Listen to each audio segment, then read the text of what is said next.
Chapter 163. A camphor tree was planted outside the window, and several kingfishers perched on its branches, chirping from time to time. The sky outside the window had completely darkened. Arbor threw away the last magnetite in her hand and sighed. The mystic energy she could absorb from 500 low-grade magnetite was less than 1/10 of it. Most of it went into the sapling's mouth. This was truly too much of a scam. At this rate, when would she be able to advance into the ranks of level 5 mystic cultivators? Arbor looked up outside the window when she heard 2 knocks on the door. Miss, a youth from the Daybreak sect, Duan Yu, is requesting an audience. Steward Chang Zai stood behind the door, not daring to speak too loudly. Xiaomu jumped down from the bed and opened the door. She walked to the steward with her little paws behind her back. What is he doing here? Miss, isn't this youth your friend? Chang Zai was surprised. That youth came to the door with a chuckle and claimed to be Little Miss's friend. He thought the youth and his Little Miss were acquaintances. Arbor's footsteps paused and her gaze was icy. Her childish voice should have been soft, but it carried an inexplicable murderous aura.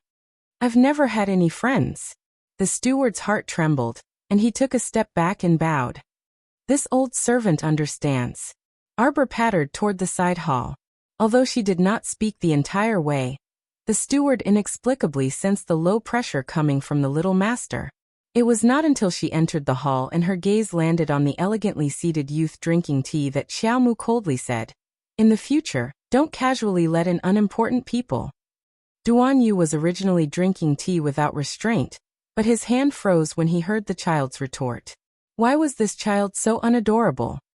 Hey, is this the attitude you should have toward a friend? Duan Yu angrily threw the teacup on the table and jumped up from the chair. No matter what, we're friends who have gone through thick and thin together, through fire and water, through life and death together. I don't have any friends. Xiaomu frowned and looked at him strangely. Duan Yu immediately exploded. You, what kind of gaze and attitude is that? You. What did you say? What do you mean by no friends? I thought that we, after going through a life and death situation together, we should be good friends who can go through thick and thin together, right? He was infuriated. How could there be such an evil child in this world? When she didn't speak, she looked obedient and cute. She was soft and cute. The moment she opened her mouth, he wanted to kill her. No friends. The child bluntly retorted him with 3 words, which angered Duan Yu so much that he jumped up and wanted to run out the door. He didn't want to talk to her anymore. This facial paralysis, this ice-cold wooden doll. This little bastard. He was really looking for trouble. That was why he rushed here to be scolded by her. The little fellow pattered over to the seat of honor and jumped up, looking coldly at the youth standing in front of him. The little guy was sitting on the round-back chair. He was only half the size of the chair. He curled up into a soft ball on the chair with his little arms and legs slightly raised. For a split second, Duan Yu suddenly wanted to laugh. Why did he get angry with a little kid? Duan Yu decisively returned to his seat and looked at the child face to face. Just because we didn't have any friends before doesn't mean we won't have any in the future. From today onward, we are friends. Tomorrow, the Mystic Cultivator Association will send someone to guide the children in the city and open their mystic meridians. Jojo, let's go take a look together. Chapter 164. Not interested. The child's words were like a boulder that forcefully suppressed Duan Yu's enthusiasm. How could there be such a heartless and emotionless child in this world? Normally, when a child heard someone's invitation to go out and play, wouldn't they happily agree to it? What kind of mutant was this child? How could she be so loathsome? Jojo. Second Uncle Qiao suddenly walked in excitedly. Didn't this little brother say earlier that an instructor from the Mystic Cultivator Association will come tomorrow to guide the children in the city to open their mystic meridians? Arbor glanced at Xiao Hu, who was hiding behind Second Uncle. That child's round head was lowered, and he kept rubbing the corner of his clothes, looking uneasy. Yes. Arbor jumped down from the chair and pattered to Xiao Hu's side. She grabbed his hand. Brother Xiao Hu, I'll accompany you to find an instructor to open your mystic meridians tomorrow. Don't worry, It doesn't matter if you succeed or not. We're just going to try, so don't put too much pressure on yourself. Xiao Hu looked up at Arbor pitifully. Sister, I've already tried for 3 years, but I haven't succeeded in opening my mystic meridians. What's wrong with that? Some people try 8 to 10 times in a row before succeeding. You've only tried 3 times, so it's nothing. Maybe we'll succeed this time. Arbor comforted Xiao Hu by patting his shoulder. Really? Xiao Hu's eyes brightened. Duan Yu looked at the child with a stifled expression. Why was she so cold and heartless when he spoke to her? It was as if she kept him at arm's length. However, the child even learned how to comfort that thick-headed brat. Then I'll come pick you up tomorrow morning.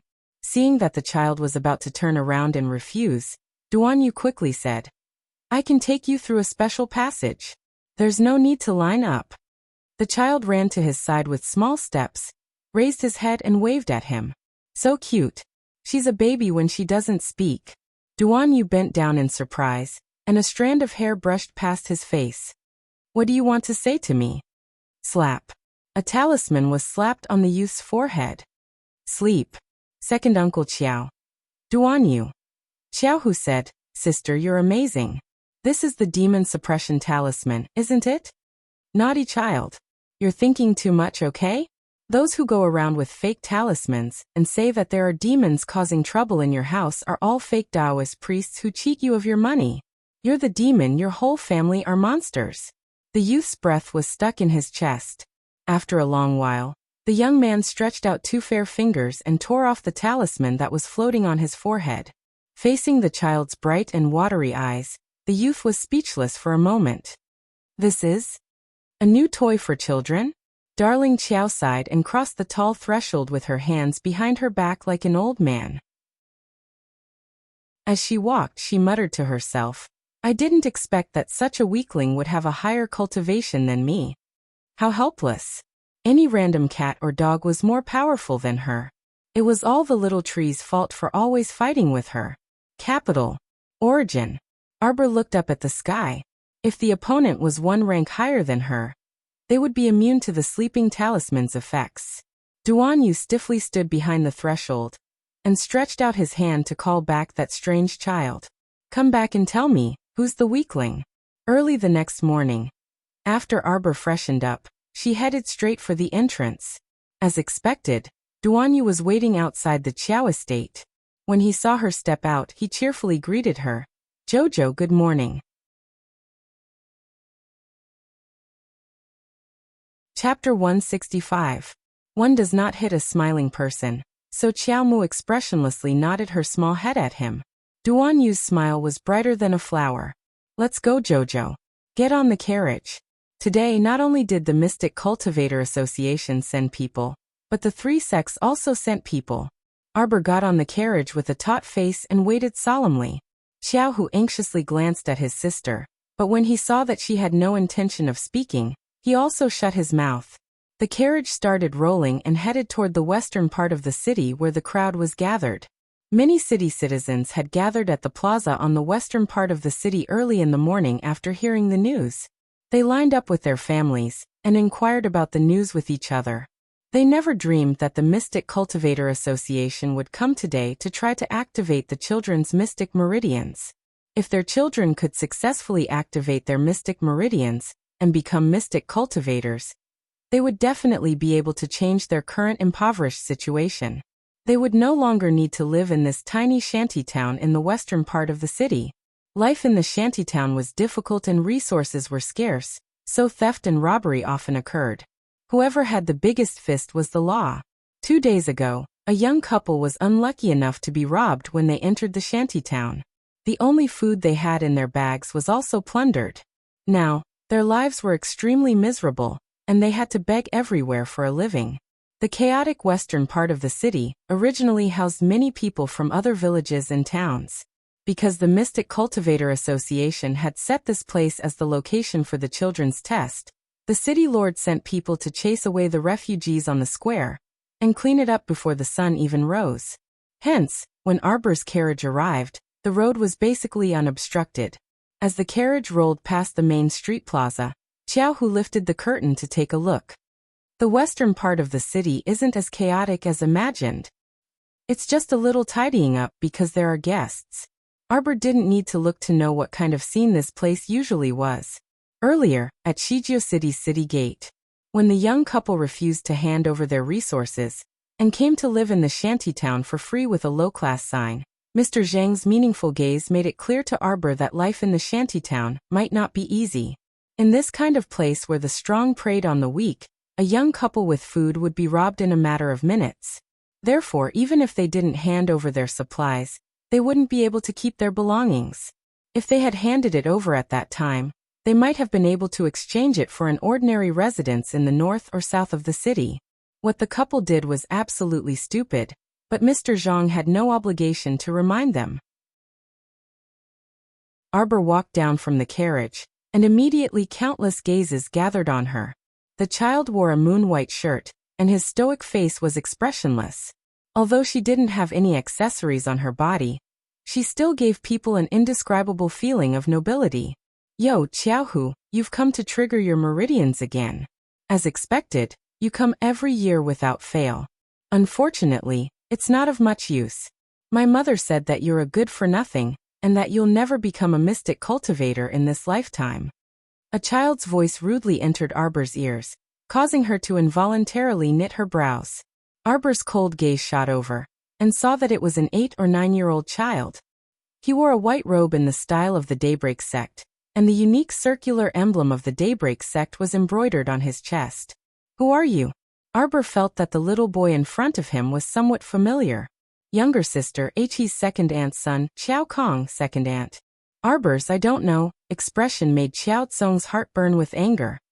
Are you an idiot? Xiao Tsong pointed at Arbor and cursed. You don't even recognize your second aunt, my mother? Chapter 166. Arbor's eyes chilled to the extreme. Without another word, she stepped forward and kicked Xiao Tsong in the stomach. Xiao Tsong's eyes widened as he was sent flying by the little girl's kick. He crashed into the back of the crowd, eliciting screams in a small area. Duan Yu followed behind her, but he simply couldn't stop her. He angrily flung his sleeves. Why did Daybreak sect only accept idiots with bad brains? Why did they provoke the little girl when they didn't have the ability? If this wasn't seeking death, then what was? Wah! Xiao Tsong, who was sent flying, felt a terrible pain in his stomach, and he opened his mouth wide to cry. Son! A middle-aged woman darted out of the crowd and rushed toward Xiao Kong. Arbor glanced at the woman, and pondered for a moment before recalling this second aunt. Wasn't she Madame Neli, who once came to steal her supplies? So it was this outrageous second aunt. Xiao Chun followed behind Madame Neli and coyly jogged over. When she looked up and saw Arbor, her eyes widened. Mom, it's her. That little B***tch who stole our clothes and jewelry is here. Hurry and teach her a lesson. You scoundrel. Madame Neli turned to point at Arbor and angrily rebuked. You still dare to appear in front of us? Where's your mom? Tell Wei Ziqin to come out. I want to have a good talk with her. Do you know how to teach your daughter? What kind of thing have you raised? Stealing things and hitting her older brother without any etiquette or rules. Truly a little B*****.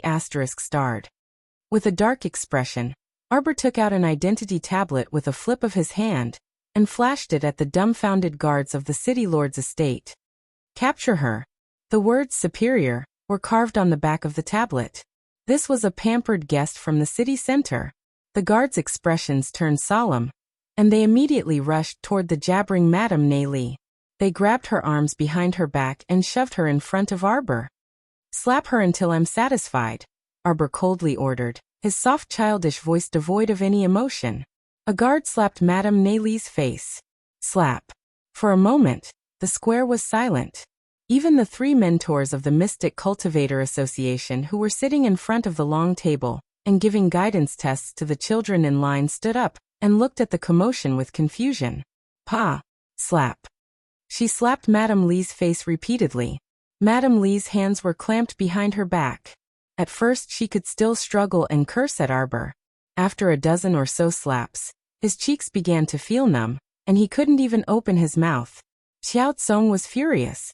A layer of mystic energy covered his fist as he angrily flew towards Arbor and swung his fist at her face. Slut. Go to hell. You overestimate yourself. Xiao Mu gripped his fist with a backhand. Xiao Tsong widened his eyes in shock. He knew very well how fast he had rushed over, but that little girl, who was 2 years younger than him, had actually grabbed his fist in an instant. What's so great about being a mystic? Could a mystic cultivator disregard other people's life and death? A level 1 mystic cultivator's eyes were as high as the sky.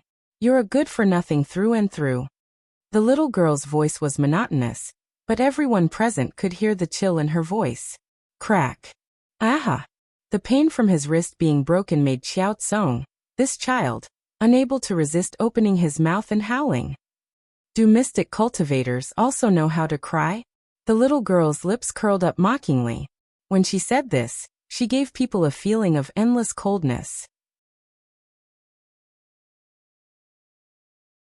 Chapter 167. Then cry even louder. Arbor flung Xiao Tsong away. The latter rolled to Xiaoyingchuan's side with a loud crash. It startled Xiaoyingchun so much that she jumped to the side like a grasshopper and let out a piercing shriek. Shut up, Arbor reprimanded rudely. Xiaoyingchuan's eyes widened in horror, and she instantly restrained her voice. Her body trembled uncontrollably, and she reflexively covered her mouth. Why did she feel that this child was so scary? Stop, Xiaomu said faintly and walked to Madame Neili with small steps. Xiaomu raised her head slightly and looked at her swollen cheeks and mouth with a cold glint in her eyes. Your son wants to kill me. He should be dead already. What do you want to do? Li Madame's mouth hurt, and she couldn't even speak clearly. She felt a chill run down her spine, as if she had fallen into an ice cellar. She suddenly felt a bit of regret. Why did she provoke this child? Back in Quoto village, she clearly knew that although this child was young, he wasn't to be trifled with. I'll spare his life for father's sake. Arbor coldly glanced at Li Madame. Just this once. I won't. Before he could finish speaking, Xiao Tsong suddenly let out an agitated cry. Master, master, master. Xiao Tsong suddenly pounced on a figure walking quickly toward them and bawled loudly. He pointed at Arbor with resentment and anger. She wants to kill me. This little B*th wants to kill me. Master. Master, save me. Don't panic, disciple. The newcomer was middle-aged and wore daybreak sex uniform. He looked toward Arbor with a shrewd gaze. You're so daring, child. What's your background? Tell me your name. Arbor raised a brow and sneered rudely. I hit the young one, and the old one jumps out to shout. You're really shameless. You little rascal, speaking so rudely. You really need someone to teach you a lesson, the middle-aged man said angrily with a dark expression. You want to teach me a lesson? Arbor expressionlessly swept a glance over his square face. His voice rose slightly with a hint of viciousness. You, Uncle Masterby. You aren't her match, hurry and retreat. Duan Yu really wanted to kill these worrisome disciples. Did they think that he still had enough profound stones to pay those expensive ransoms, when they were rushing to die in front of the little girl? Duan Yu, you are the disciple of our daybreak sex sect master, the #1 person in the sex younger generation.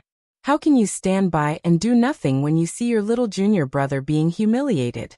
Uncle Masterby turned his head and angrily rebuked Duan Yu with an, I'm very disappointed expression. No, Uncle Masterby, this matter. Don't talk too much. Little girl, let me have a taste of your strength.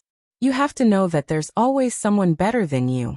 You'll suffer losses in the future if you don't know the immensity of the heavens and earth. Boom. Arbor landed a flying kick in front of Uncle Masterby. Immediately, he stomped a pit on the ground, and cracks began to appear from the middle, spreading outwards like a spider web. Uncle Masterby's pupils contracted. The strength of this kick was beyond his expectations. At the same time, it was also beyond everyone's expectations. It was the layman who watched the show, while the expert watched the knack. The 3 mentors from the Mystic Cultivator Association all sucked in a cold breath, as they watched the rapidly moving little person in the field with bright eyes. After Arbor's flying kick, he didn't give Uncle Masterby a chance to react. He had already leaped up and swiftly arrived in front of him. Chapter 168. Uncle Masterby had yet to recover from his shock. Arbor's fist, which was covered in dense mystic energy, arrived in front of him with a whoosh. Bam! All of a sudden, Uncle Masterby felt a sharp pain on the left side of his face. He could even hear a cracking sound coming from his cheekbone. Uncle Masterby was struck by an old fist and was forced to take a few steps back. He bared his teeth and howled in pain. There were many gasps in the square, mixed with a few cries of surprise. Heavens! This child's seemingly delicate and light punch actually forced an Uncle Master from Daybreak sect to retreat so many steps. The sharp-eyed spectators clearly saw Uncle Masterby's left cheek swelling at a visible speed, turning into a big red bun. It was evident how powerful that punch was. Master! Xiao Tsong watched in shock as his master was defeated in disbelief. In his opinion, Master simply did not need to lift half a finger to easily crush a small bug like Xiaomu to death. However, the reality was so disappointing. Not to mention Xiao Tsong. Even Uncle Masterby himself found it unbelievable. He could only say sheepishly, "D*****, girl. I was too careless just now, so you succeeded. Don't be too pleased with yourself." Before he could finish speaking, he heard high-pitched screams from the crowd behind him. What was going on? Uncle Masterby turned around and saw a small figure leaping high into the air. She was holding a pitch-black ferrule, which glowed with an inky light under the morning light. It was instantly eye-catching. The little girl was clearly in front of him just now, so when did she move behind him? Wasn't this speed a little too slap? The ferrule fell and ruthlessly smacked Uncle Masterby's head. Duan Yu, who was standing on the side with his hands clasped together, silently twitched his mouth. Uncle Masterby only felt a line of blood slide down his forehead. He dazedly reached out to touch it, and found that it was sticky. Sure enough, blood was gushing out. His expression instantly turned sinister, and he angrily roared at Arbor. "D*****, girl. You're courting death." How could he still maintain that old face of his? How could Uncle Masterby embarrass himself in front of so many commoners and people from the Mystic Cultivator Association? Immediately, he pressed his palms together and poured all of his profound energy into his palms. His eyes were filled with anger as he charged towards Arbor. Arbor did not dodge. When he saw Uncle Masterby charging towards him with all his might, his eyes lit up. With a stomp on the ground, the little fellow's tiny body shot towards Uncle Masterby like an arrow released from a bow. "Is this what you want?" Instead of dodging, he faced the attack head-on. Everyone present held their breaths and stared at the two of them without blinking. Closer, closer. The distance was getting closer and closer. Uncle Masterby suddenly felt immense pressure. He slowed down his pace. On the other hand, the little girl did not hesitate at all. Like a waterfall, she charged straight towards Uncle Masterby. Xiao Tsong clenched his fists nervously, not realizing that his palms were covered in cold sweat. Whoosh! Uncle Masterby bellowed. A thick mystic light exploded from his palms and surged toward the little girl. In the blink of an eye, the little girl's entire body was covered in dense mystic energy. It was as if she was immersed in the mystic light as she charged straight into Uncle Masterby's mystic light. An earth-shattering boom erupted, shocking everyone in the plaza and causing them to retreat like a receding tide. I'll send the 2 chapters at 7:30 p.m. in advance today, because the author is going to chop off his hands tonight. Mwahahaha. Chapter 169. When the two collided, Uncle Masterby felt a weight on his chest. He screamed in panic and was sent flying backward involuntarily. After the mystic light dissipated, the little girl stood there by herself. She apathetically dispersed the mystic energy covering her body, and expressionlessly looked at a shallow human-shaped pit not far away. Uncle Masterby was flung half a meter away by the collision of mystic energy. He was flung face down and sprawled in the shallow pit. Uncle Masterby didn't know if it was because he didn't have the face or the strength, but he couldn't sit up for a long time. Just like that, he sprawled on the plaza all by himself. The surrounding crowd of onlookers whispered to each other, causing him to lie in the pit with a flushed face. He had never been so humiliated like today. It was all that D*MN girl's fault. Ah. Uncle Master Bai was so angry that he was about to die. Arbor raised her small hand and looked at the mystic energy covering it. Her mystic energy density was higher than normal people's and would greatly benefit her in battle. If she encountered an opponent of the same cultivation level as her mystic energy should be enough to crush the other party. Today's battle had given her a certain understanding of her own strength. Uncle Master Bai was a level 6 mystic cultivator, so it seemed that with the density of her mystic energy, it shouldn't be much of a problem for her to challenge a level 6 mystic cultivator. However, there was still a certain degree of difficulty in killing an opponent of a higher cultivation level in one strike. She needed to rely on other methods. Therefore Uncle Master Bai, who was lying on the ground and pretending to be dead in reality, his injuries weren't too serious, so why did he have to stay in the pit and not get up? Arbor pursed her lips. She turned around and grabbed Xiao Hu's small hand, walking toward the 3 mentors of the Mystic Cultivator Association. When the 3 mentors saw Arbor walking over, their cheeks flushed with excitement.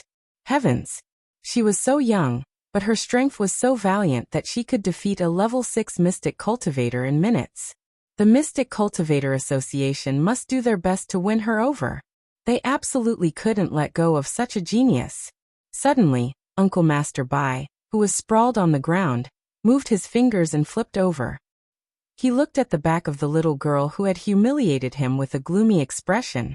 Lying on the ground, he flicked something in the direction of Arbor. Bang! Before the item could even touch the corner of Arbor's clothes, it was swept away by a wave of energy. The pink sleeves rolled up, and the item that Uncle Master Bai had flicked gently landed on the fair hand that had emerged from the sleeves. The woman's extremely languid voice floated up in the plaza. Why are the people of Daybreak sect becoming more and more incompetent? Throwing a level 5 profound energy bead at a little fellow's back, he's really shameless. Uncle Master Bai propped himself up and stood up. His expression was extremely unpleasant. This mystic energy bead was a rare treasure in his possession. As the name implied, a level 5 profound energy bead was a bead condensed by a level 5 mystic cultivator. Once mystic energy was injected into it and flung out, it would instantly detonate the mystic energy inside.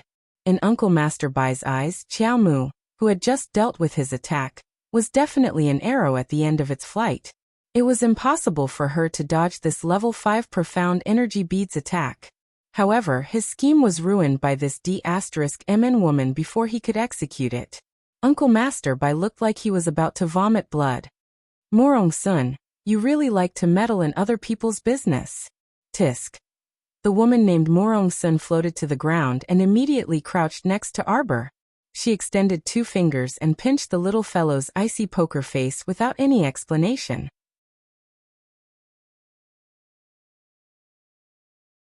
Chapter 170. You're clearly so cute, so why do you have to be a little stoic? Smile. Her small face was so bouncy and comfortable to pinch. Morong Sun blinked at Arbor and suddenly guffawed. She hugged the child tightly and stood up, her fingers pinching the child's face nonstop. Until... slap. A crisp sound rang out. The child unceremoniously slapped away her claws. She expressionlessly glanced at her before her gaze landed on Morong Sun. Morong Sun was an extremely beautiful woman. Her facial features were quite gorgeous, and even though she wore light makeup, it still gave people a feeling of heavy ink and color. Also cough cough. Arbor extended his small paws and pushed her body away in disdain. Why did he have to bury her small face in those magnificent breasts? She almost couldn't breathe. Haha. Morong Sun laughed heartily and patiently guided her. Little fellow, I think I like your looks very much and your aptitude is quite good. How about you join my holy water sect's first peak? Darling Qiao immediately shook her head so hard that her head was about to fall off. No. Don't be in such a hurry to refuse. Master's heart will ache. Darling Qiao. Haha. The 3 mentors from the Mystic Cultivator Association hastily surrounded her. One of them impatiently snatched Darling Qiao from Morong Sun's hands and shouted, Mentor Morong, you're wrong. You're a mentor representing the Mystic Cultivator Association today, So how can you privately accept students? If you want to accept students, you have to accept them for our association. Murong Sun raised her fist and sent that mentor who spoke rudely flying. They watched as that pitiful mentor was sent flying into the sky in an arc by Mentor Murong, whose violence was off the charts. The other two mentors. Arbor. Darling, don't be scared. Murong Sun cheerfully patted the child's head. With Master here, those strange uncles can't get close to you. Be good. Master will protect you. Be good, my **s. Arbor bared his small, sharp teeth. He really wanted to bite her face. What kind of person was this? Why did she suddenly jump out and claim to be her master without any explanation? How could she give people room to refuse? Wait a minute. She was here today for her proper business. My brother is coming to test. Oh my God, can you let me finish my sentence? Darling Qiao, who suddenly felt that Murong Sun was hugging her and turning her around, didn't feel too good. Here, this level 5 mystic energy bead. Murong Sun stuffed an object the size of a jade bead into the child's hand. I'll give it to you to play with. Arbor narrowed his eyes and sent a trace of Xian energy into it. He flicked the Xian energy bead from his fingertips and sent it flying towards the dumbfounded Uncle Master Bai. Everyone get out of the way. Duan Yu's folding fan fell to the ground with a clatter, and he only cared about dodging to the side with a shriek. Everyone retreated in all directions like the tide, leaving an empty space in the middle. Only Uncle Master Bai stood there in a daze. Bang! The profound energy orb exploded on Uncle Master Bai's body. Following Murong Sun's wild laughter, her lithe figure abruptly rose into the air with Darling Qiao in her arms. She narrowed her eyes and looked down at the chaos below her. That's right, that's right. You took your revenge on the spot. It's completely in line with Master's style. Ha ha ha ha. Murong Sun guffawed non-stop. Darling Qiao dumbly glanced at that fellow and lightly harumphed. In truth, she only wanted to test the power of this level 5 mystic energy bead.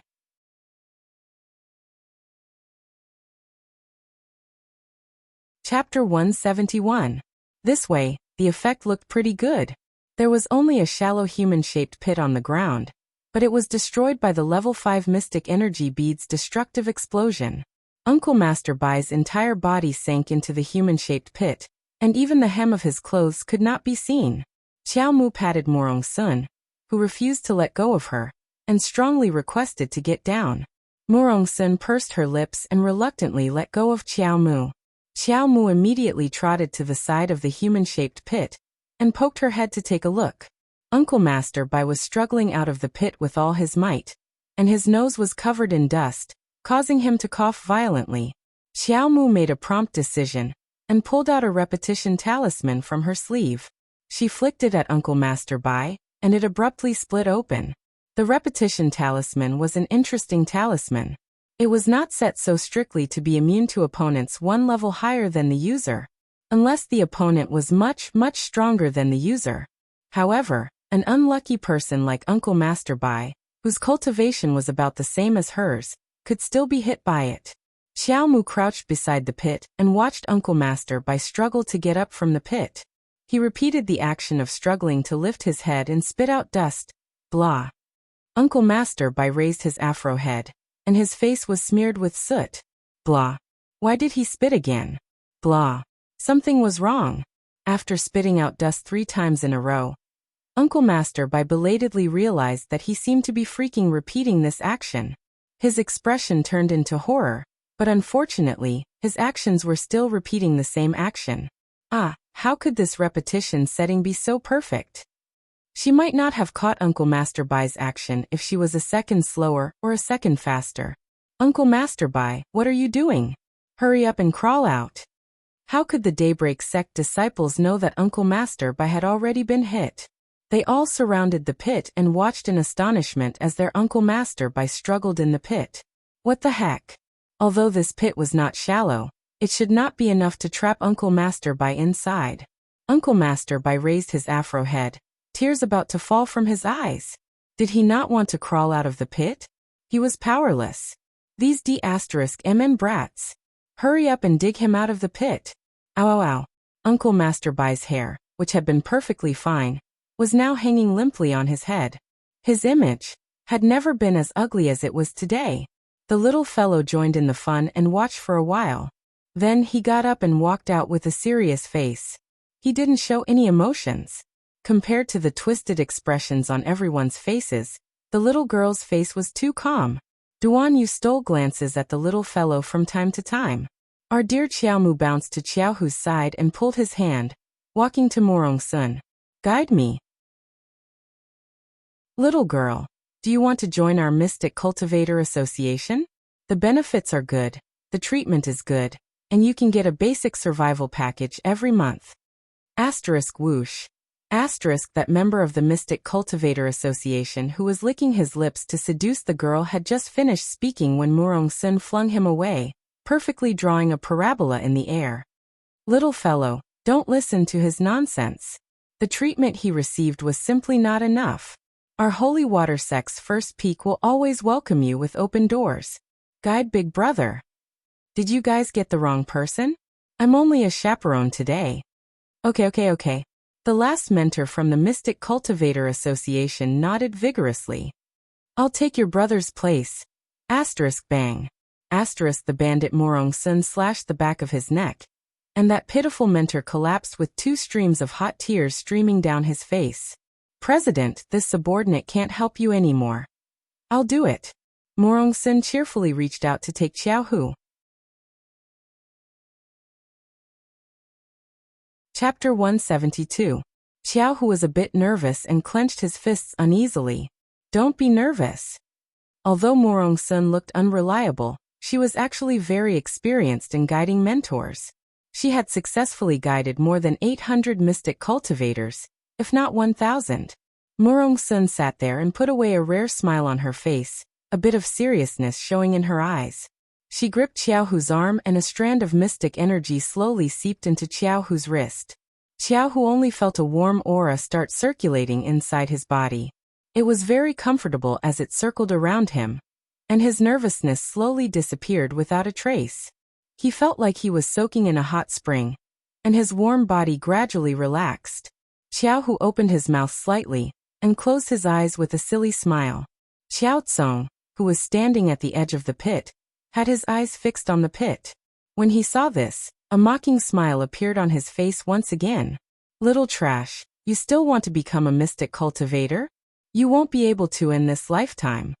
Xiao Tsong held his simply bandaged arm and harumphed while enduring the pain. His forehead was drenched in cold sweat. After that, he left the edge of the pit. He didn't want to take another look at his master who had embarrassed him. How useless. He couldn't even handle a 7-year-old child. He had actually worshipped such a useless master, and even his own face had been lost along with it. In the end, Uncle Master Bai was dragged out of the pit by 2 other Daybreak sect disciples. Why waste your energy and time on this little trash? Xiao Tsong crossed his arms and stood to the side. He did not dare to loudly rebuke in fear of being beaten up by Xiaomu, so he only quietly grumbled. The mentor from the Mystic Cultivator Association, who was flung away by Morong Sun but ran back on his own, looked down at Xiao Tsong and frowned. He was so young, but his words were so harsh. It truly made people unable to have a good impression of him. Little brother, you're wrong to say that. The mentor looked up in Morong Sun's direction, faint admiration surfacing on her face. Although this mentor Morong was unreliable most of the time. However, Mentor Morong is a very powerful mentor. As long as a child is guided by her, no one will fail to trigger their mystic meridians. Instructor Morong is a spirit channeling instructor who has a 100% success rate in opening his profound meridians. Xiao Tsong's gaze froze as he secretly clenched his fists.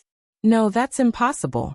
In the entire Kodo village's Qiao clan, he was the only true genius who successfully triggered his mystic meridians at the age of 9.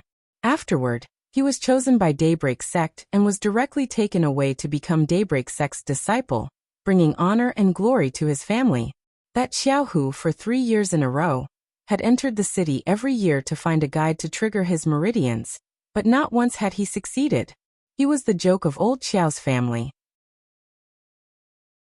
He was a good-for-nothing. Xiaohu's hands suddenly emitted a faint luster, and the dignified child suddenly opened his eyes, which were filled with great surprise. It's a success. The other onlookers in the square all looked envious. Heavens, a 10-year-old mystic cultivator was born in front of them again. I really want my children to do the same. The parents in the square all lowered their heads and looked at their children with hope. After 3 years of failure, the 10-year-old Xiao Hu finally succeeded in triggering his mystic meridians and officially stepped onto the path of a mystic cultivator. Thank you, Mentor Morong. Xiao Hu turned around and respectfully bowed to Morong Sun with a humble smile on his face. Chapter 173. Morong Sun's lips turned up in a faint smile. Child, your mystic meridians are very good. You have a bright future. If it weren't for the fact that my sect doesn't accept male disciples, I really would have taken you in. He was praised by Mentor Morong. A bashful smile appeared on Xiao Hu's face, and he respectfully bowed to Morong Sun again. Thank you for your help, Mentor Morong. Morong Sun waved her hand. As the mentor of the Mystic Cultivator Association, helping young boys and girls become mystic cultivators is my duty. Mentor, please help our child trigger her mystic meridians. Mentor, please help my child. The crowd that surged forward with a whoosh nearly drowned Morong Sun in the sea of people. Xiao Mu blended into the crowd and pattered towards several parents who were watching. She covered her mouth with her hand and secretly said to them, "Why aren't you going? That Mentor Morong in front is a mentor who can help the child trigger her mystic meridians with a 100% success rate. I only told you guys. Heavens. Big girl, let's go find Mentor Morong quickly." Around Morong Sun, the crowd was currently gathering at a terrifying speed, trapping her within. Hey child. A certain mentor, who was drowned in the sea of people, was exasperated as she watched the little girl run further and further away from her with small steps. The child even expressionlessly waved her hand at her through the crowd and made a farewell gesture. Morong Sun snorted with laughter, and her enchanting eyes curved up slightly. What an interesting child. Did you think you could run away? Since Master has taken a fancy to you, you're masters for the rest of your life. Sister, I really succeeded. I became a mystic cultivator. Xiao Hu only regained his wits after running a short distance behind Arbor, and exclaimed excitedly. Even now, it still felt like a dream. He really didn't expect that he would be able to step into the ranks of mystic cultivators one day. The disappointment every year already made him a bit afraid to try again. It could be seen that failure was not scary. The scariest thing was being timid and not daring to accept failure again and again. Arbor put his hands behind his back and suddenly turned around. At that moment, Xiao Hu caught a glimpse of a smile on his sister's frosty face. His sister's eyes were really beautiful. When she smiled, it was as if the stars were blooming in front of her eyes, the trees were blooming, and the spring breeze was caressing her face. It was incredibly warm. It was no longer that stoic face, no longer expressionless. His sister was the most beautiful girl he had ever seen in his life. Brother, you're the best. Arbor stretched out a small fist and gently punched Xiao Hu's shoulder. He raised his hand and pointed in the direction of Pear Blossom Alley. Let's go home. Xiao Hu nodded vigorously. Let's go home, little sister. Hand in hand, the two siblings ran toward Pear Blossom Alley. They completely forgot about Xiao Tsong, who was clenching his fists and pulling a long face. They didn't even look at him. The little girl smiled at the student-looking idiot. The folding fan in Duan Yu's hand uncontrollably fell to the ground again, and his eyes were engraved with that blossoming smile. It turned out that she could also smile so warmly, beautifully, and vividly. However, you habitually wrap yourself in layer after layer of icy spikes and don't allow others to approach you or come out by yourself. Once you get close, perhaps you'll be pierced to pieces and drenched in blood. What kind of you is the real you? Duan Yu couldn't help but feel melancholy. Chapter 174. Father, Father. Xiao Hu shouted loudly as he ran through the door with a face full of joy. Arbor's lips curled up slightly as he watched the young boy excitedly rush through the door. The fragrance of flowers wafted through the courtyard. Mother sat in front of the stone table with little sister in her arms. She turned around and revealed a joyful smile at the two siblings. Father and second uncle put down the teacups in their hands and stood up to look at them. This life, it was completely different from before. She returned from hell and stepped on corpses and blood all over the place. All she asked for was a peaceful life and the well-being of her family. Ha ha ha ha ha. My son has become a mystic cultivator. Second uncle laughed heartily. Little fellow, you're amazing. Xiao Zhongbang rubbed Xiaohu's little head with a smile. You're a good child. Don't slack off in the future and work hard. Our Xiao family's hopes are all placed on children of your generation. Mother happily put down Xiaolin in her hands. Second brother, I'm so happy today. Sit and chat for a while. I'll go take a look in the kitchen. Let's add more dishes tonight and have a lively meal with the whole family. Sister, celebrate. Good peaches. Xiaolin bounced to her side and tugged at the corner of her skirt. Arbor couldn't help but laugh. He lowered his head and rubbed her little head before picking her up. There aren't any peaches, but there are other good ones. Do you want them? Asterisk asterisk asterisk dividing line. Foodies dividing line asterisk asterisk City Lord's estate main hall. Gu Qingfeng raised the wine cup in his hand and smiled at everyone. Today the Mystic Cultivator Association and the three sects are gathered here. This City Lord will first toast everyone. At this special time, the wine and dishes are meager. Please forgive me for not entertaining everyone. City Lord is too courteous. A middle-aged man sitting in the Heavenly Dao sect's seat raised his wine cup and nodded lightly at Gu Qingfeng. Now that zombified monsters have appeared everywhere, the citizens of every town are having a hard time. We have dishes, meat and wine, and this is already an extremely luxurious enjoyment. A guide from the Mystic Cultivator Association said with a sigh. City Lord Gu Qingfeng nodded and raised his cup again. Thank you, guides, for helping the children in the city awaken their mystic meridians. He especially wanted to thank Peak Master Morong. He successively helped 4 youths successfully trigger their profound meridians. If it weren't for the fact that it was impossible for Morong Sun to have more than 4 people trigger their meridians at once, she really wanted her to help all the children under 15 in the city trigger their meridians. Mentor Morong is truly someone we admire. The 3 mentors of the Mystic Cultivator Association also cast respectful gazes at Morong Sun. Morong Sun could only help 4 students awaken their mystic meridians at most. Afterwards, she could not help the children for at least 15 days. But even so, this kind of mystic awakening success rate, and this kind of terrifying speed at creating mystic cultivators, were very admirable. Morong Sun swirled the wine cup in her hand, and smiled at the City Lord. The City Lord is very grateful to me? Of course. Gu Qingfeng nodded respectfully at Morong Sun. Peak Master Morong is an out-and-out mentor. Who wouldn't revere and be grateful to you? If that's the case, help me find someone. Morong Sun casually tossed a rolled-up portrait to Gu Qingfeng. The person in the portrait is my disciple. Don't be fooled by her stoic face, icy and unapproachable. However, her natural disposition is very mischievous. If I wasn't paying attention, she would run off without a trace. I'll have to trouble the City Lord to help me find her. Everyone.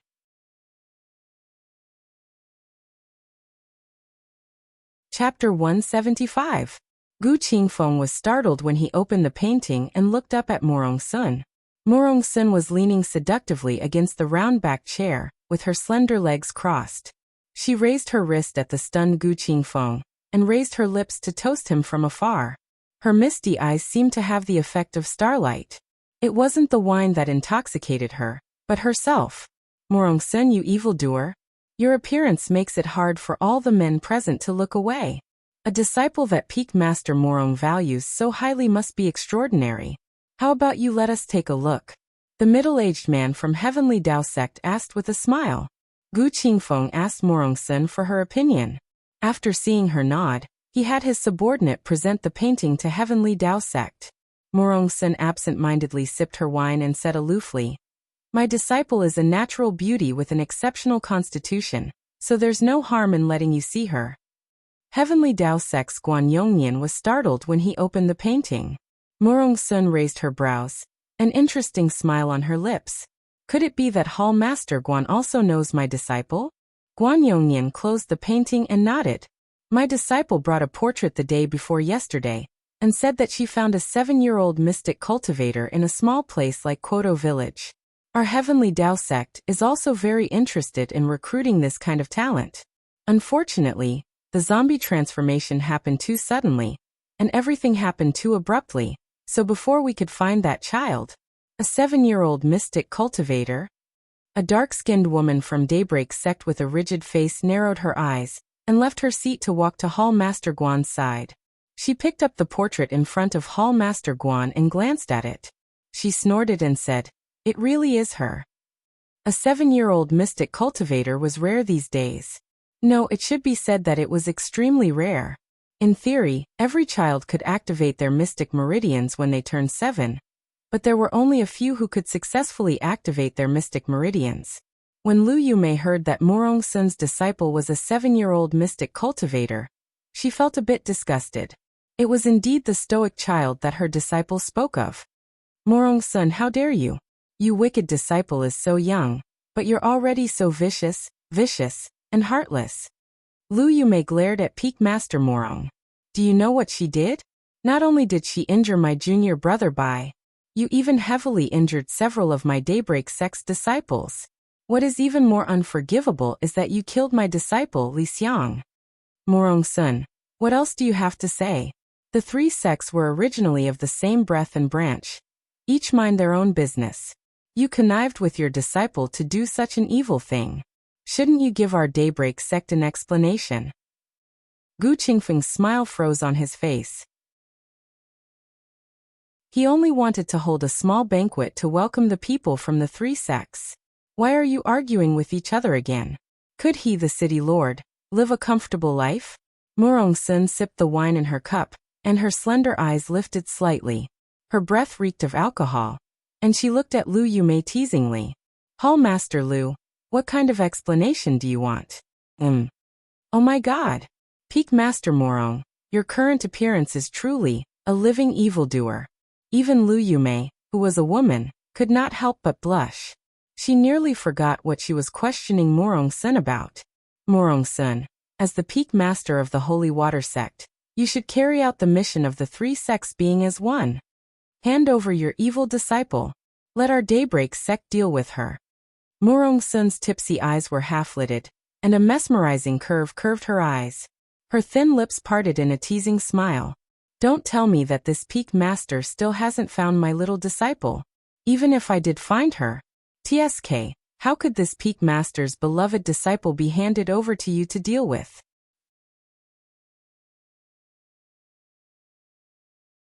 Chapter 176. Morong Sun. You. Lu Yomei's darkened face turned green from anger, and she swept the wine cup in her hand away without any explanation. Morong Sun narrowed her half-drunk eyes and shook her finger at Lu Yumei with a smile. "You're angry out of humiliation, angry out of humiliation. Peak Master Morong." Gu Qingfeng jumped up from his stool and stretched out his hand, nervously looking at the wine cup flying toward Morong Sun. Morong Sun raised her cup with a smile and brushed her sleeves in a carefree manner. She clinked her cup against the wine cup flying toward her, and mystic energy seeped out of her fingertip as she lightly flicked it. That wine cup flew back at lightning speed and crashed toward Lu Yumei, who had an extremely unsightly expression, with an extremely tyrannical force. Lu Yumei took a deep breath and stretched out her hand to catch the wine cup. Suddenly, the entire wine cup shattered with a bang several inches away from her hand, turning into fine powder that instantly dissipated before her eyes. Everyone was flabbergasted. Lu Yomei's eyes even bulged out. Her fingers were still holding the cup, and Lu Yomei's mouth was slightly agape. She froze on the spot, and did not know what to say.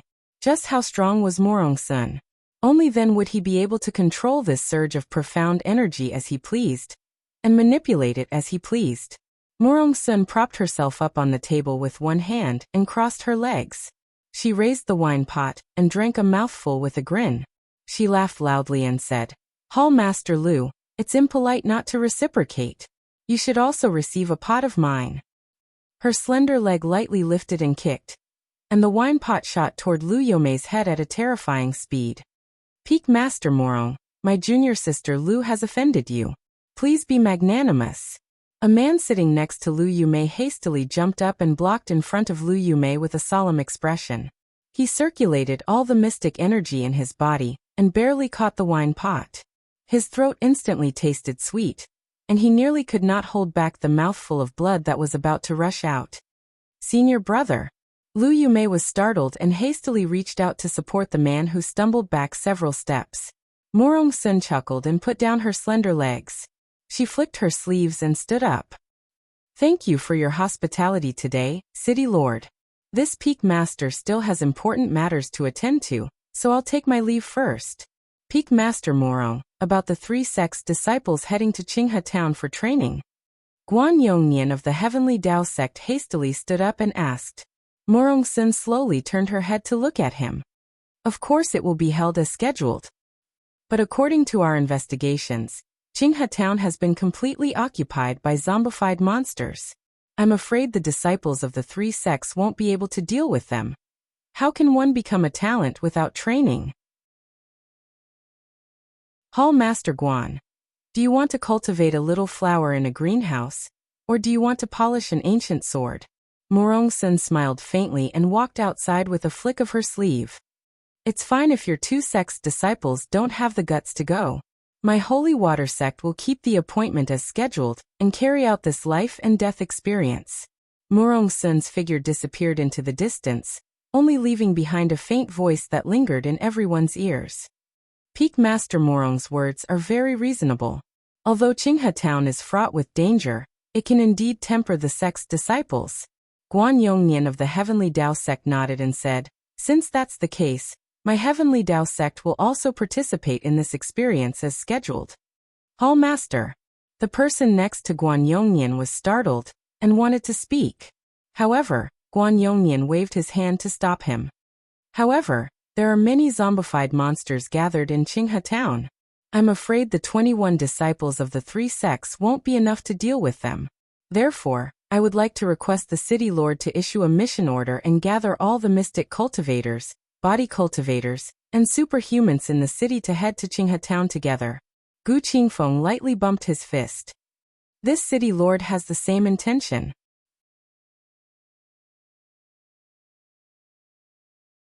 Chapter 177. The next day, the City Lord's estate issued a Level 3 mission call.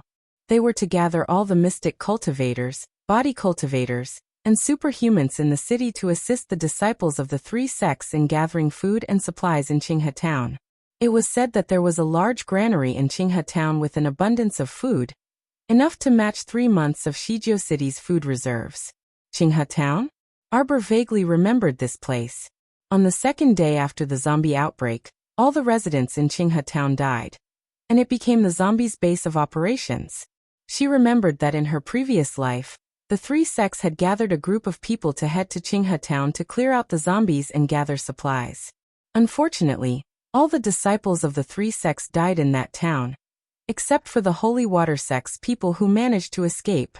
As mystic cultivators, every time the City Lord's estate issued a special mission, the mission's contents would be directly transmitted to the mystic cultivators to show their importance. Arbor was no exception. She received the City Lord's estate's summons early in the morning. She was flipping through the mission notice when Steward Chongzai jogged inside and hastily bowed. Miss, the City Lord is here. Arbor pressed down the notice and looked up at the steward. She nodded lightly. Understood. Please ask City Lord Gu to wait for a moment. I'll be right there. Chongzai humbly agreed, then hurriedly turned around and hurriedly ran to the front hall to receive the City Lord. Arbor tidied up her clothes before heading to the front hall. As soon as she entered the door, she saw a woman in a violet dress leaning against the side of the window. She slowly turned around, and she was extremely enchanting and charming. She tilted her head and smiled as she waved her hand at her. Disciple, Master has come to disturb you. Morong Sun's smile seemed to have been frozen in time for an instant. Under the shroud of the morning sun, it emitted a faint glow. However, after so many years, she would still remember her master's devilish appearance at this moment, waving at her while leaning against the window. No matter how quickly time passed, and the past was like mayflies, she would not forget a single thing that she should remember. It was all stored in the deepest recesses of her memory. At this moment, Xiaomu looked at this person in bewilderment, and reflexively jumped back to avoid her slender fingers. Why are you here? Gu Qingfeng smiled bitterly. In reality, when he rushed out this morning and saw Morong-sin appearing behind him like a ghost, he also wanted to be like Xiaomu and ask Mentor Morong, "Why are you here?" Disciple, you ruthlessly tricked Master yesterday, so Master naturally came early in the morning to have a good talk with you about life. Morong-sin reached out, intending to pinch the little fellow's cheeks. Arbor jumped back again, and silently ignored the wry smile hanging on Morong-sin's lips. Gu Qingfeng coughed, trying to attract the attention of the master and disciple. The two of them turned their heads and glared at him at the same time, with a look that said, "What nonsense do you want to say? Hurry up and say it." Inexplicably, he felt that this pair of master and disciple even had the same actions and expressions. What was going on? Gu Qingfeng coughed dryly. Miss Chiao, I wonder if you've received the mission summons from the City Lord's mansion. If Miss Chiao completes this level 3 mission, then for the next year's residence rights will be. You want to talk about this? Arbor inched closer to the door. I know. You just need to notify me when the specific departure time is set. Even if the City Lord did not come today, she still decided to go to the Mission Distribution Center to sign up.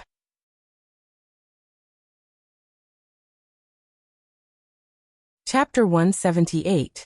This was because she also wanted to go there and experience it. After all, ever since she was reborn, she hadn't officially experienced anything other than that accident at Hulun Mountain. She could only obtain more experience from actual combat and strengthen herself through continuous training. She never dared to slow down because she didn't have the right to do so. Moreover, she also wanted to take a look at how unconquerable Qinghe Town's zombie colony, which caused people to turn pale at the mere mention of it in her previous life, was. Do as you wish, City Lord. Arbor turned her head and slipped past Morong-sun's hand, practically dashing out the door. City Lord Gu looked up, and his lips involuntarily twitched. The child, who had always been calm and composed, actually looked like she was running away in a sorry state. Morong-sun burst out in laughter. She took a wrong step and floated into the air, following the child as she said, "Little thing, how about you make a bet with Master? If you can trap Master for 15 minutes today, you win, and Master won't cause trouble for you in the future." Having a spirit floating behind her the whole way was so beautiful that she couldn't bear to look back. Arbor dashed out of Pear Blossom Alley. When she turned a corner, she happened to bump into Duanyu, who was walking toward her with a grin. She extended her hand to greet him. "Jojo, what a coincidence." "Hello." The youth looked dumbfoundedly at Mentor Morong, who floated past him.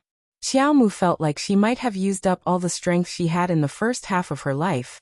She had already placed 3 speed talismans on herself to keep up with her running speed. Then she looked back. Holy **T. The spirit behind her was still following her with a grin. Her expression didn't change at all. Arbor dashed toward the east of the city. She felt like she had run thousands of miles for 4 hours, but she still couldn't shake off that fellow behind her. "Little one, don't blame Master for not reminding you. The direction you're running in is getting closer to the water area. That area is especially spacious, so you can't escape." A certain master drifted with Xiaomu the whole way. Her face wasn't red, and she wasn't out of breath. "Oh, your sister. This body of water leads to the sea gazing. It can be considered a branch of the sea gazing. Don't be fooled by how calm the water is right now. At noon, the high tide is 10%, but the current is very turbulent." A wide body of water appeared in Arbor's eyes. At this moment, she also stopped running and turned to look at the spirit behind her. "Why aren't you running anymore?" Morong-sun stopped in midair and looked at Xiaomu with a smile. "You have to keep your word."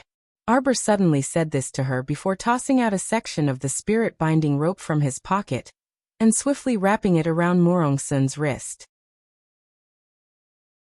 With a tug and a pull, the child directly dragged the floating Morong-sun over and pattered to a nearby tree.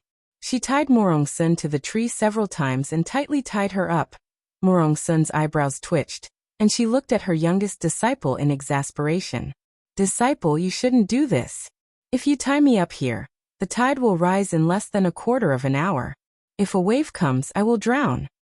Thud, thud, thud. The little fellow let go and threw Morong Sun aside before madly sprinting away. As he ran, he thought, the spirit-binding rope is very powerful, so it shouldn't be a problem to bind Morong Sun for a quarter of an hour. Several minutes later, Xiao Mu paused in her steps and glanced back in distress. Morong Sun said the tide was about to rise. She was so strong, so she shouldn't drown. However, the spirit-binding rope always tied people up and couldn't be freed. Arbor hesitated for a few seconds before deciding to run back to take a look.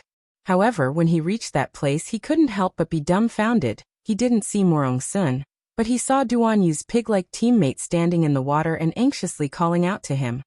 Jojo, Jojo, Arbor. F***ck me. You're tied up by the spirit-binding rope again.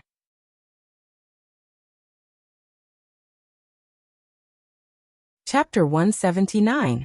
Arbor waded over and came to Duan Yu's side. Why were you tied up here? Where's Morong Sun? Arbor looked at Duan Yu in bewilderment. Her small hand touched the rope binding Duan Yu's wrists and gently pulled. It was quite funny. After Mentor Morong escaped from the spirit-binding rope, she tied Duan Yu to a tree. This was truly heaven's will. It was Duan Yu's turn to be unlucky.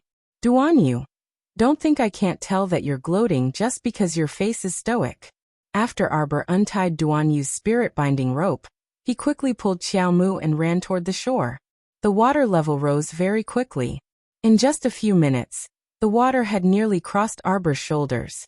However, due to the high terrain in the city, the water could not rush into the city no matter how high it rose. The two could only swim to the shore after less than a minute. What are you doing with Peak Master Morong? Duan Yu asked in bewilderment as he paddled. I already explained to her that we're not friends. She's crazy and insisted on keeping me here as a hostage. She said you would come back to save me. But when I was tied up in the water by her, you didn't even know I was here. That's right. If I knew you were here, I wouldn't have bothered to come back. Arbor's mouth twitched, and she kept paddling her small arms toward the shore. Why do you have so much to say?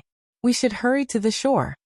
For some reason, she felt a chill on her back. That deranged mentor probably would not let them off so easily. Don't you think the sound of the water is getting louder? Duan Yu swam forward and kept looking back to pull Arbor. The little girl's arms and legs were small, so she definitely could not swim as fast as him. Arbor also heard the sound of splashing water. It seemed to be right next to their ears. The two of them turned their heads to take a look, and their faces were immediately filled with shock. Their eyes, one big and one small, almost popped out of their sockets. F***ck, the sudden wave behind them was too scary. It swept up about 4 to 5 meters high and splashed water everywhere. **T, where did such a huge wave come from? Roar. Duan Yu only felt a huge wave rolling over him from behind. When it crashed down on his head, it freaking stunned him. With such a huge wave crashing down, Duan Yu was instantly swept into the water. Arbor's eyebrows twitched, and he stomped on Duan Yu's corpse that had been swept into the water by the waves. He swiftly paddled a few times and tried his best to struggle up into the air. The profound energy around his body floated and quickly spread out. Originally, he thought that once he circulated his profound energy, it would be an easy task to break free from the water. However, Arbor quickly discovered that his profound energy seemed to be suppressed. That was because there was an even higher level indescribable power that was suppressing her profound energy. Instructor Morong, you're here, Arbor said with certainty. Although Morong Sun appeared to have left after she returned, the current situation made her very certain that Morong Sun was definitely hiding in the shadows and heartlessly watching them make a fool of themselves. The water suddenly parted to the sides, creating a shallow path. Morong Sun came out from behind the huge wave and lightly tapped the water's surface with her toes. She walked on the water like it was flat ground and cheerfully arrived in front of them. However, Arbor's gaze was fixed on her left hand. There was a nimble current of water circling around the back of Instructor Morong's hand. It slithered and spun endlessly like a living being.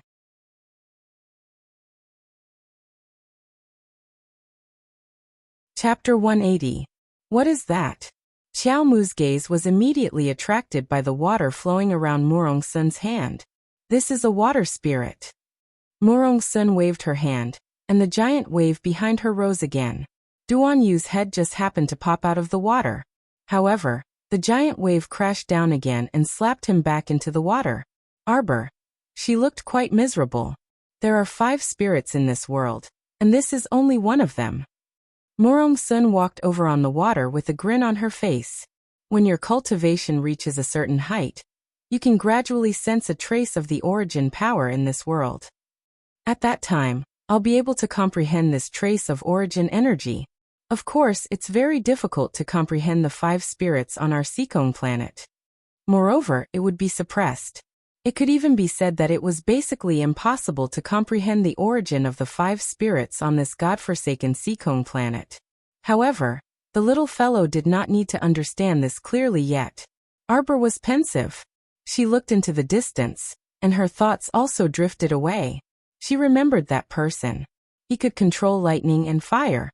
That pair of dark green jade-like eyes flickered with a demonic light under the lightning and fire's illumination. So these were the 5 spirits, the origin power of this world. They could completely suppress mystic energy. The difference between him and her was like heaven and earth. What if they met again? Would she become someone else's pet again? Would she be raised and fed? What a terrifying fate. Arbor shuddered, feeling a chill in her heart. A warm, thin blanket wrapped around her small body. Murong Sun reached out and picked her up. Let's go home. Don't catch a cold. Arbor's icy hand pressed against Murong Sun's cheek, and she earnestly looked at her. Master, will I be as strong as you in the future? This child's eyes were as black as 2 flawless gems, extremely beautiful. Murong Sun was startled, and her heart almost melted with this soft call. She laughed loudly and carried Arbor away, leaving behind only a faint voice. My good disciple, with your aptitude, you'll definitely surpass Master in a few years. At that time, you must remember to protect Master. Duan Yu finally managed to climb ashore. Looking at the empty waters in front of him, he felt as if 10,000 curses were running through his heart. Have the 2 of you completely forgotten about me? Is it really okay for you guys to be like this? One day later, all the carriages heading to Qinghe town gathered at the plaza in the center of the town. The disciples of the 3 sects each took their own spot, 7 in a team. The mystic cultivators and body cultivators gathered by the city lord's estate were gathered together. The holy water sect's side was the liveliest in the plaza. The 7 celestial maidens surrounded a little stoic and chattered incessantly, fighting for a hug. Little junior sister, I'm your second peak senior sister Yu Gui. I am Li Ling from the 3rd summit. Junior sister, ignore them. The 2 of us are your true senior sisters. You don't have to care about the others. Jojo, let's form a team later, Bo. Before Duan Yu could approach the 7 celestial maidens' encirclement, he was suddenly forced back by 2 cold swords. Senior sisters of the Holy Water sect. I'm Duan Yu from the Daybreak sect. I'm friends with your little junior sister. We're together. Duan Yu pointed at himself and Arbor with a chuckle. Little junior sister, this is your friend? Yes, we're together. Duan Yu forced his way through the crowd and ran to Arbor's side in high spirits.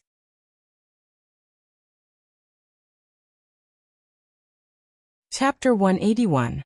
Why did you run over here? Arbor glanced at him. I came to join you guys. Duan Yu replied with a chuckle. You don't need to care about your second junior brother and the rest? Arbor pointedly lifted his chin in Daybreak sect's direction. Shang Kuan and the others were looking over with unsightly expressions. They're all adults and have the ability to move on their own. Why would they need me to lead them? Duan Yu waved his hand. Jojo, we've been through fire and water together. We're natural teammates. You're praising yourself. The Holy Water sect's 7 fairies harumphed. First Peak's eldest senior sister, Su Shanshan, rudely pulled Duan Yu aside and tossed him aside. Stay away from my little junior sister. Little junior sister, let's go over there. We'll pick some reliable teammates. This youth has a glib tongue and flirtatious eyes. He doesn't look like a good person.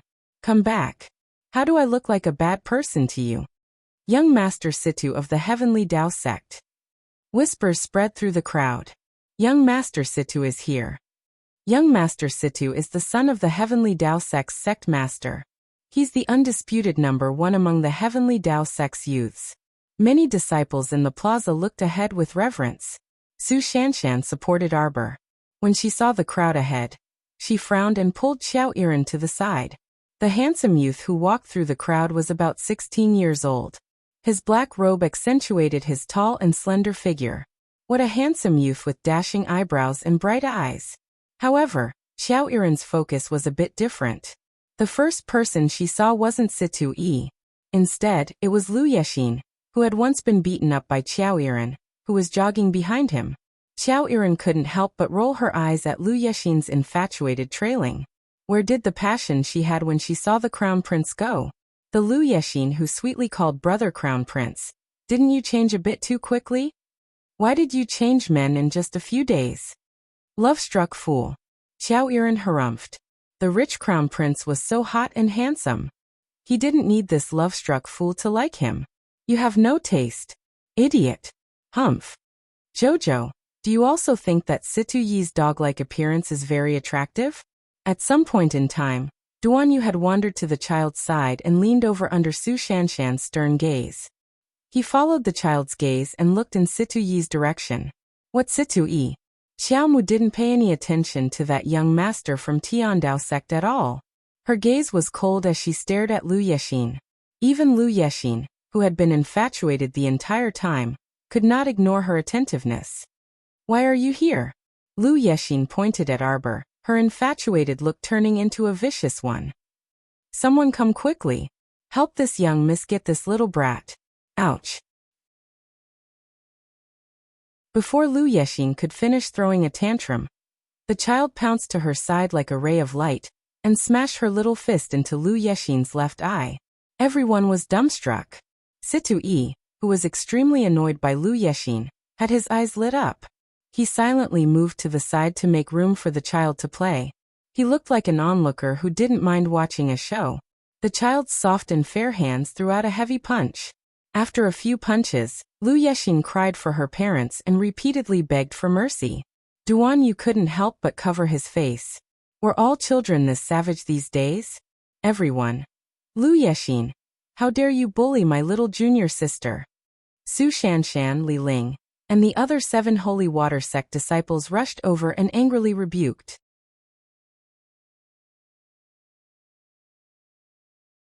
Chapter 182. Everyone suddenly felt some sympathy for Lu Yexin.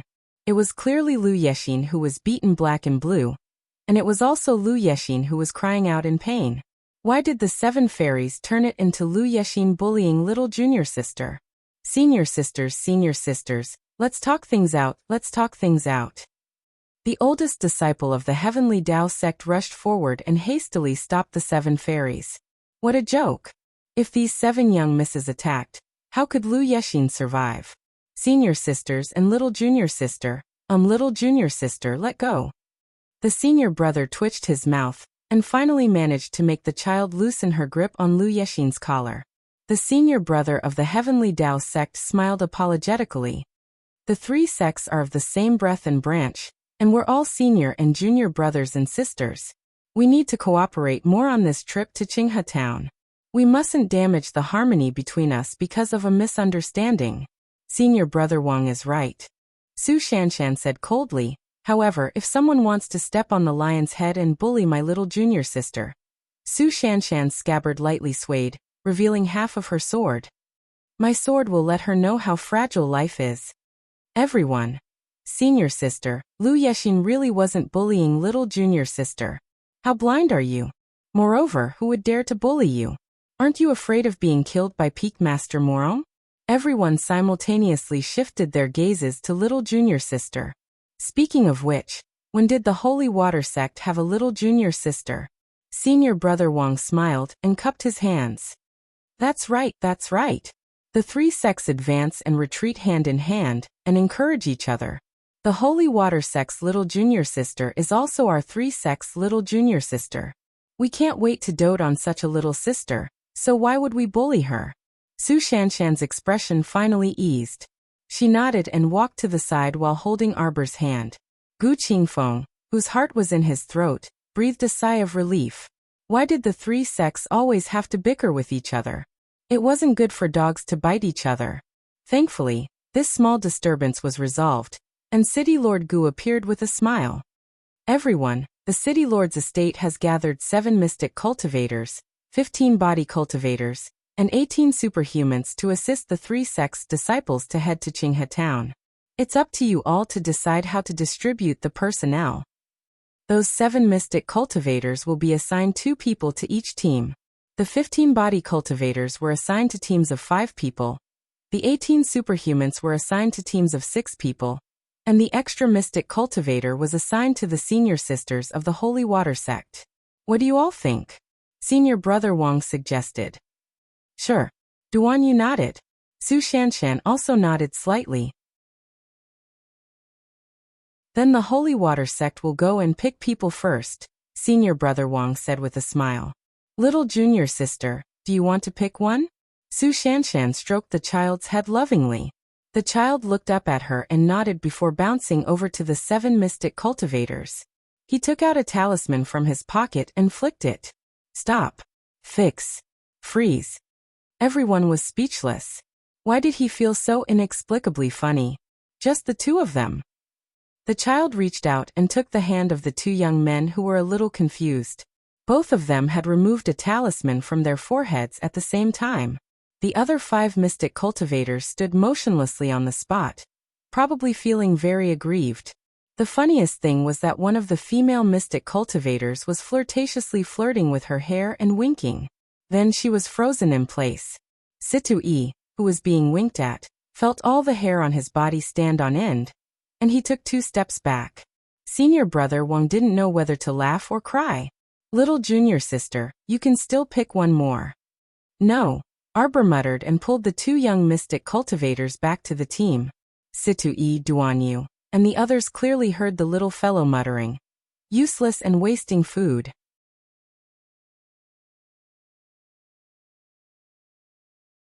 Chapter 183. These mystic cultivators? City Lord Gu walked up to the 5 mystic cultivators in astonishment and sized them up. Only then did everyone understand that the child wasn't fooling around just now. She really immobilized all 5 mystic cultivators on the spot. And the reason she could lead the 2 young mystic cultivators away was because they weren't immobilized by the talismans the child took out. According to the child's thoughts, these immobilized mystic cultivators weren't even as strong as her, so what use were they? Bringing them along would only get in her way and waste her food. Everyone silently turned to glance at the child. They wanted to ask where these talismans came from. But when faced with the child's expressionless stoic face, they didn't dare to ask anything in the end. Little junior sister. First Peak's second senior sister, Xue Xiao, excitedly grabbed her small hand and lightly squeezed it. Little junior sister. Were those immobilization talismans you threw out just now? It wasn't like they hadn't seen immobilization talismans before. But seeing their little junior sister take out a handful from her pocket at once, this was a bit exaggerated. When did Guanlan City's talisman patrician family become so generous and willing to sell so many talismans on the market? There were too many fake talismans these days. Even if they were sold in a talisman shop, they might not be genuine. Thus, seeing their little junior sister take out a handful of talismans at once was truly a bit of an eyesore. Arbor nodded. He took out several talismans from his pocket and stuffed them into his second senior sister's hand. He patted her hand. They can't immobilize level 5 mystic cultivators and above. Body cultivators with cultivations similar to level 5 mystic cultivators probably can't immobilize them either. Because they were heading to Qinghe Town, Arbor had already used up the remaining 100 blank talismans in advance.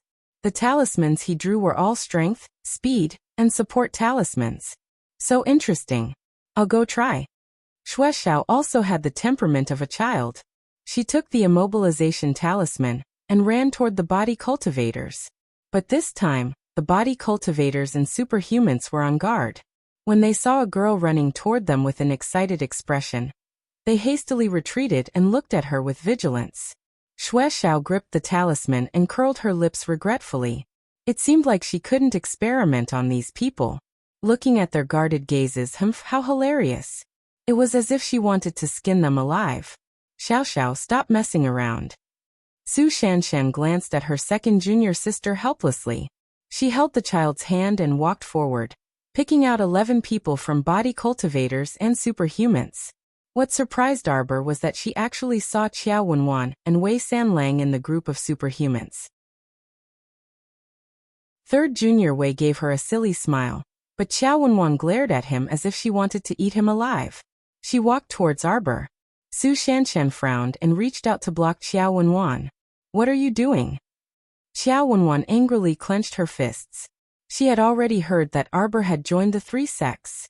How could the heavens be so blind? While she, Qiao Wenwan, was struggling bitterly in the slums in the western part of the city, fighting over half a rotten steamed bun until her face and ears turned red, that D*MN girl actually joined the three sects, and even became the Holy Water sect's little junior sister. This time, if it wasn't for the abundant rewards provided by the mission, Qiao Wenwan wouldn't have risked her life.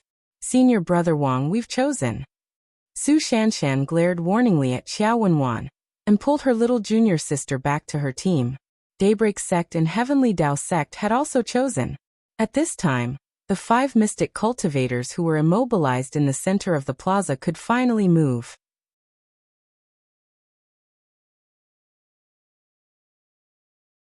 Chapter 184.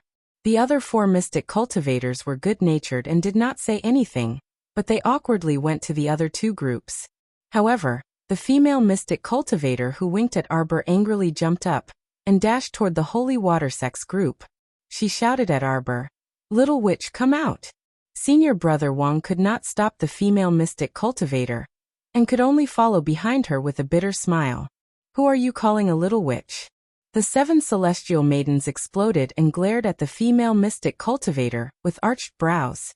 Arbor calmly walked out of the group and stopped in front of the female mystic cultivator. D*MN girl, apologize to me immediately. Otherwise, don't even think about going to Qinghe town today.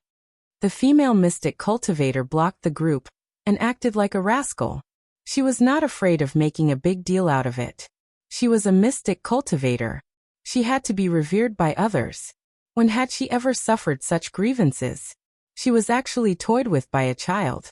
The other 4 mystic cultivators were even more embarrassed. They were immobilized by the immobilization talisman because their cultivation was not high enough. This caused the 4 originally arrogant mystic cultivators to put down their haughty attitudes and recognize their shortcomings. They originally did not want to make a big deal out of it and embarrassed themselves even more. But this female mystic cultivator was unwilling to let them off.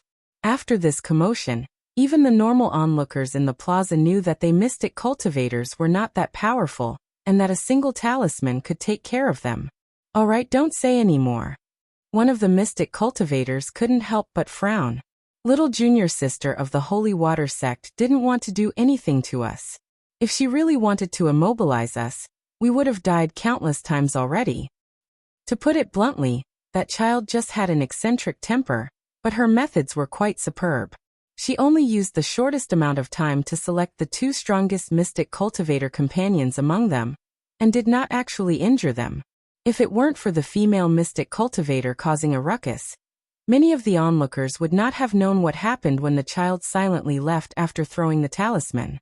"I'm seeking justice for us. You actually dare to curse me without distinguishing right from wrong?" The female mystic cultivator was furious. Xiao Mu pattered over to the female mystic cultivator's side with small steps. Duan Yu's eyes kept twitching as he silently counted in his mind. 1, 2, 3. Sleep. Arbor casually threw a talisman over and used his profound energy to shake off the talisman. The female mystic cultivator fell to the ground with a thud, and the entire place was silent. "Carry her away." The child nodded at City Lord Gu, whose mouth was twitching.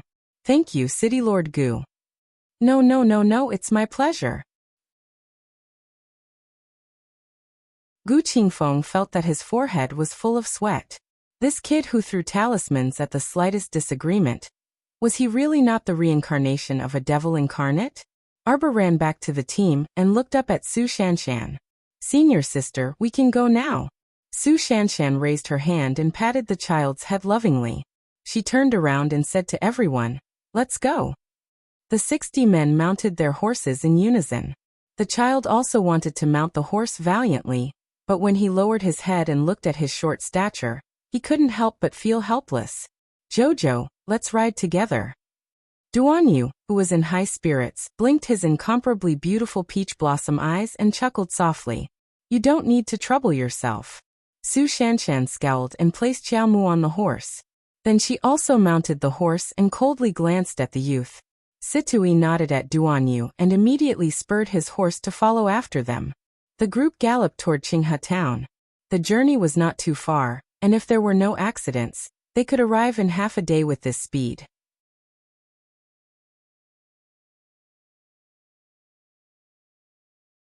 Chapter 185.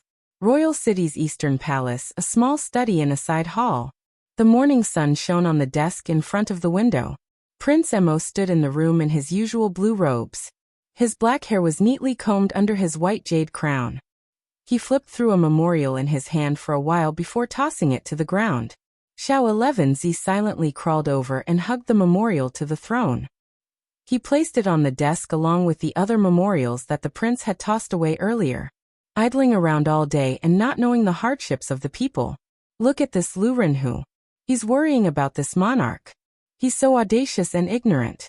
He repeatedly slandered the great king and wanted to take a consort for this monarch. Emo Lien picked up her brush and drew a large cross on Lu Renhu's memorial. Not approved. Huifeng stood next to the crown prince like a pillar. His brows didn't move, but the corners of his mouth twitched slightly. There's also 1, 2, 3, 4, 5. The officials who worry so much for this monarch all seconded Lu Renhu's proposal.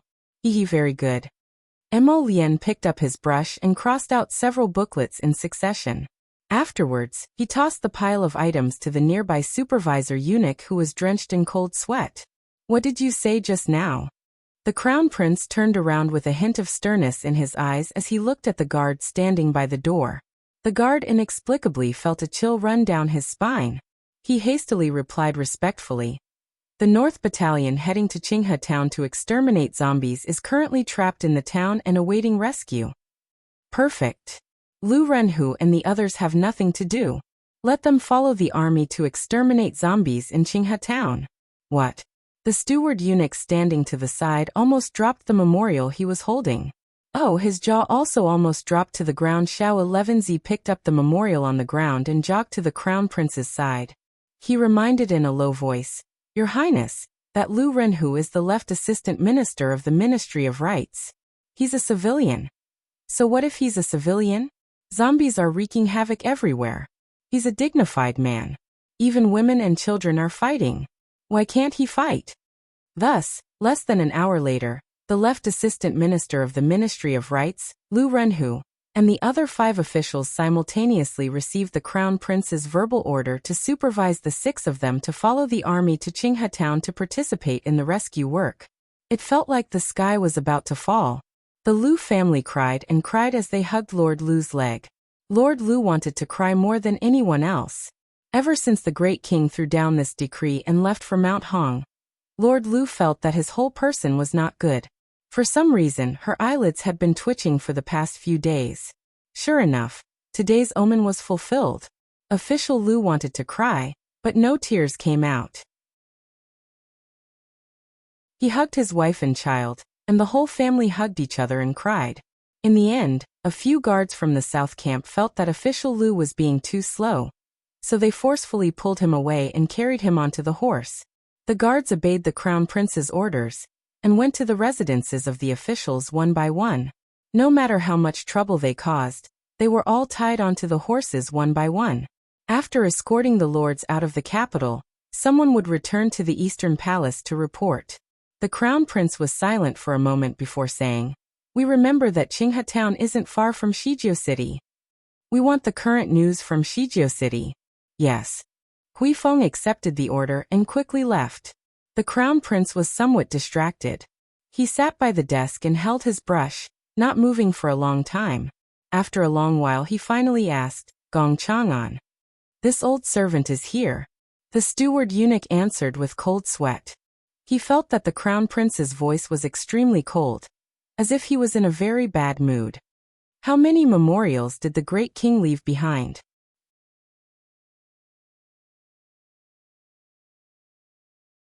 Chapter 186.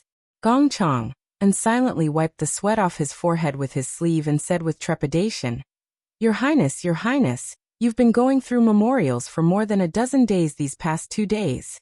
There's still about a dozen days left. The crown prince's expression instantly darkened, scaring Gong Chang, and into kneeling on the ground and not daring to utter another word. The great king's days are truly smooth sailing, the crown prince muttered indifferently. Leaving him with a pile of work to deal with, he scrambled off to Mount Hong to enjoy his life. Gong Chang and wiped his sweat and murmured, Your Highness, this old servant was about to report something. On the way to the temporary imperial palace on Mount Hong, the great king's party was ambushed by 2 zombies. A noble lady, he fainted on the spot. Why were there only 2? Didn't he have the hidden pavilion send a few more over to add some excitement to the great king? He wasn't reliable at all. If the great king knew what this unfilial son was thinking, he might rush over and strangle him to death. Your Highness, Kiki wants to send more people to Mount Hong to protect the great king? Gong Chang asked cautiously. The great king took away 3,000 royal guards, so the entire royal guard camp is now empty. The south camp is going to reinforce Qinghe town now, so this crown prince doesn't have any more men to mobilize. The crown prince looked up and coldly glanced at Gong Chang. How about we form a eunuch camp for you and you lead them to rush over to rescue the emperor? Xiao 11Z hastily covered his mouth. No, Your Highness, your joke is too cold. Xiao 11Z couldn't stand it. Gong Chang silently shut his mouth. This old servant doesn't want to lead a bunch of weaklings from the eunuch camp to Mount Hong to their deaths. This old servant will take his leave. Gong Chang exited the eastern palace and met Huifeng's eyes, feeling the urge to cry. Huifeng couldn't understand the meaning behind Gong Chang's bitter expression, so he quickly entered and said with a serious expression, Your Highness, there's news from the night pavilion. Shijiao City issued a mission call and summoned many mystic cultivators and body cultivators to accompany the members of the 3 sects to Qinghe town for training. If the information is accurate, they have already left for that place this morning. Previously, North Camp's 500 people were all trapped in Qinghe town. However, aside from some mystic cultivators, the rest of the people from the 3 sects should be a combination of body cultivators and superhumans. Their combat strength is probably stronger than North Camp's. The crown prince's expression was calm as he listened to the news and nodded. Very good. As long as Shijiao City is fine and doesn't affect my little girl, it's fine. As for the rest, they could go wherever they wanted, whether it was the 3 sects or the city lord summons. Since the 3 sects are involved in the matter of Qinghe town. The crown prince's handsome brows twitched slightly. He reached into his pocket and took out the communication jade talisman. He touched the jade talisman with his finger and saw lines of small words appear on it. Your Highness, this subordinate is currently secretly following the little miss to Qinghe town. The young miss had participated in the 3 sects training. There were a total of 60 people in the group, and they had now arrived at the entrance of the small town. I'm about to go in with Miss, so I don't have time to send another message. The crown prince abruptly stood up from the table. His gentle expression no longer existed. Instead, it was replaced by a grave and cold expression. He felt a little flustered, as if something bad was about to happen. Has little Seventh returned? Your Highness, 7th Yen will most likely not return for another 2 days. Prepare the horse. The crown prince strode out the door. Huifeng hastily followed and dissuaded him. Your Highness, even if you ride at full speed and take a shortcut, it'll still take 4 to 5 days. It's better to have 7th Yen hurry back. The crown prince's footsteps paused. Right. Hurry and send a message to little 7th.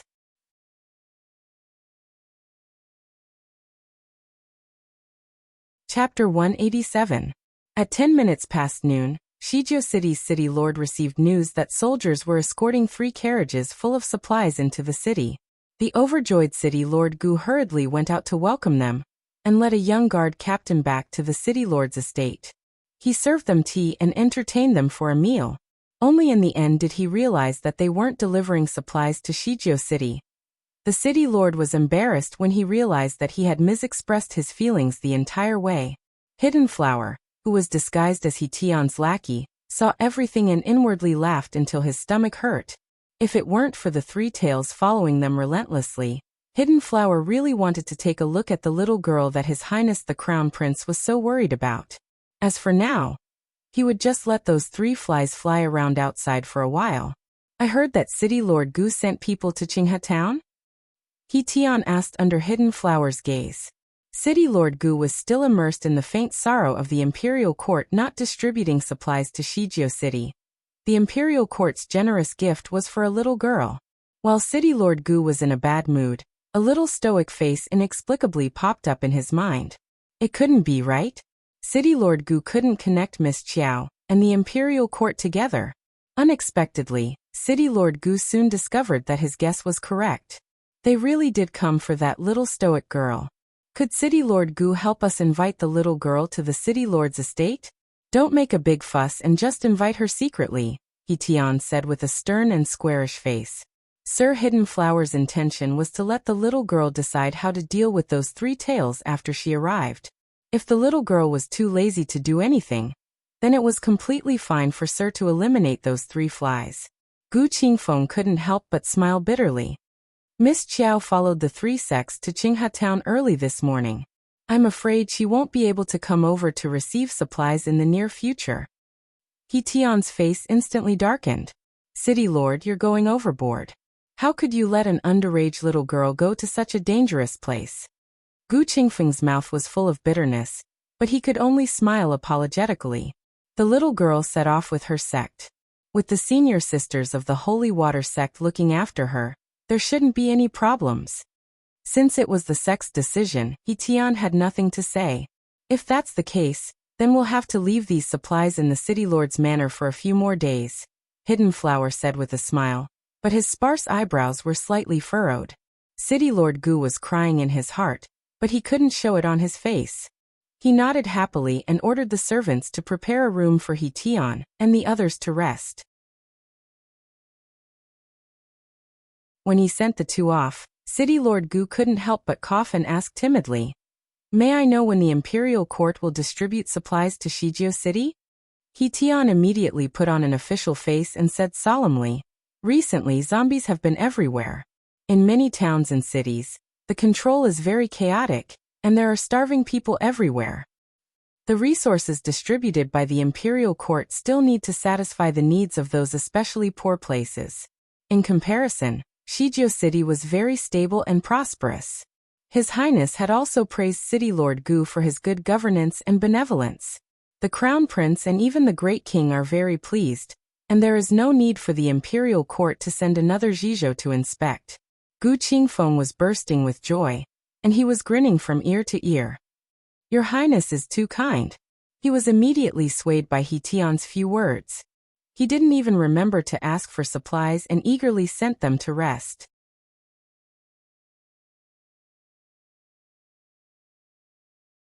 Chapter 188. Arbor's group arrived at Qinghe Town at noon. Everyone dismounted, but did not rush inside. Instead, they gathered at the entrance and planned to eat some rations and rest before entering the town. The leaders of the 3 sects were Su Shanshan, Situ Yi, and Shang Kuan. Duan Yu insisted on staying in Xiao Mu's team no matter what. Even the 7 celestial maidens' cold gazes could not erase his determination to stay. Arbor did not mind. This youth's cultivation was definitely higher than hers, and he felt a bit mysterious. He looked like a weakling, but he was not. The little fellow looked up at the sky. Although it was noon, the sky above Qinghe Town was overcast as though it was concealing an aura of death. Everyone silently took out their rations to eat. When Xiaomu saw that most of the mystic cultivators acted in unison and took out food from their inner worlds with a swipe of the air, she could only swallow her pride. A certain poor child could only resign himself to his fate and take out a piece of pastry from the bag at his waist. She had just taken a bite when she heard a loud exclamation. "Aren't you a mystic cultivator?"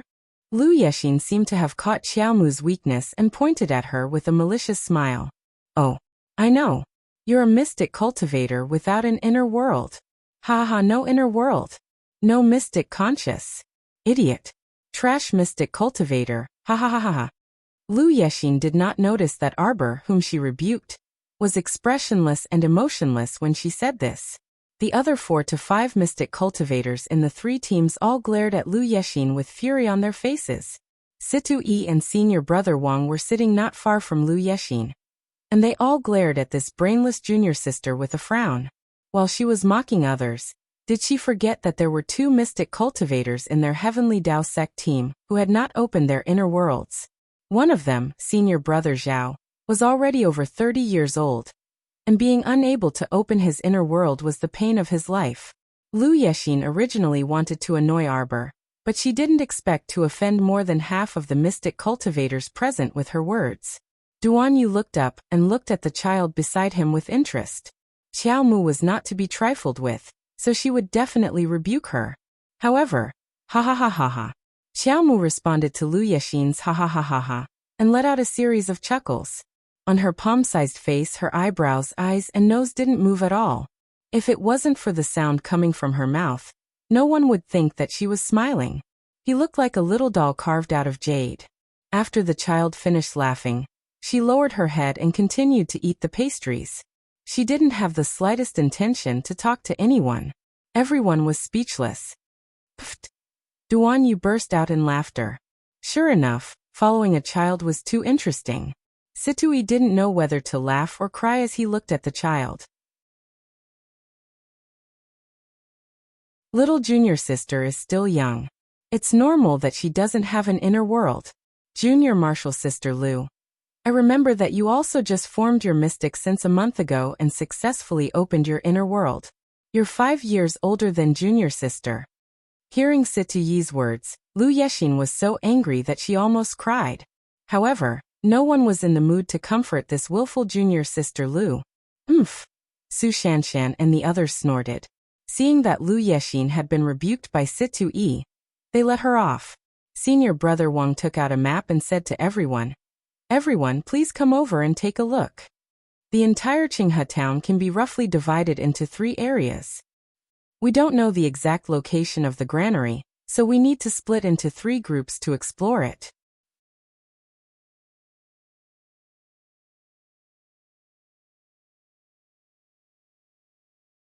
Chapter 189.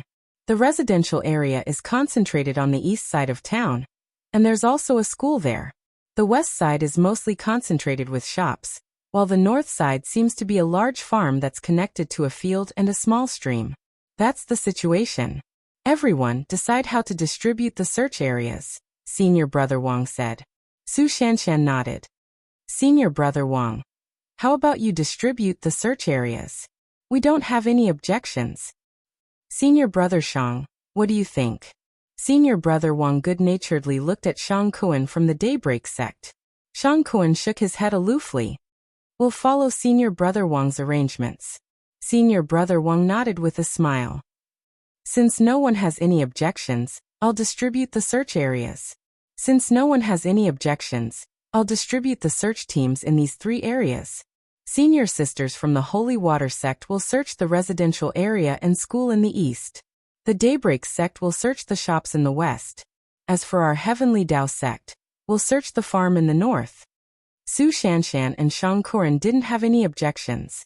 The north side was relatively large, so Senior Brother Wang's distribution was already considerate of them. We still don't know where that granary is. It could be divided into several warehouses, or it could even be empty. Therefore, it's best to be careful. Searching for supplies is secondary.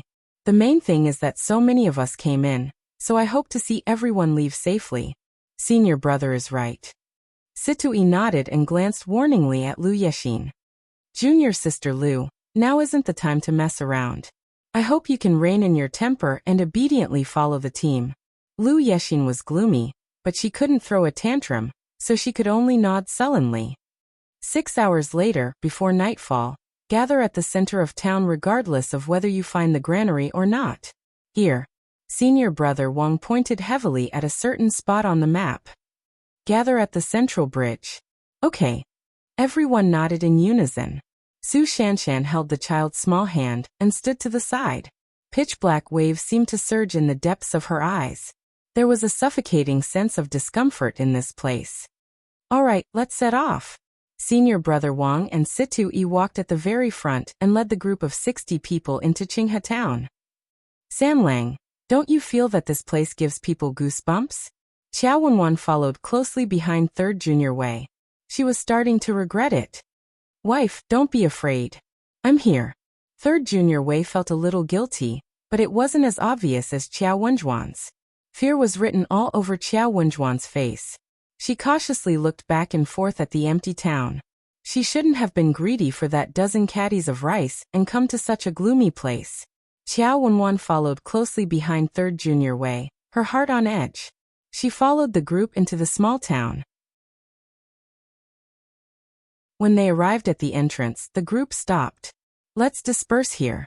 Remember to gather at the central bridge before dark. Don't get caught up in the fight. Senior brother Wang didn't finish his words. A piece of bloody flesh fell from the memorial arch above his head. Blood splashed onto the heads and faces of several people. Everyone's heart tightened. Only Qiao Wenwan opened her mouth and howled uncontrollably. But halfway through his howl, he was punched hard in the mouth. The force of the punch threw her to the ground with a bang. Everyone's vision blurred. A nimble and slender figure charged over like an angry lion cub and landed punch after punch on Xiao Wenjuan's mouth. Everyone's hearts couldn't help but tremble as they looked at the bloody teeth that had fallen to the ground. This little fellow was truly ruthless.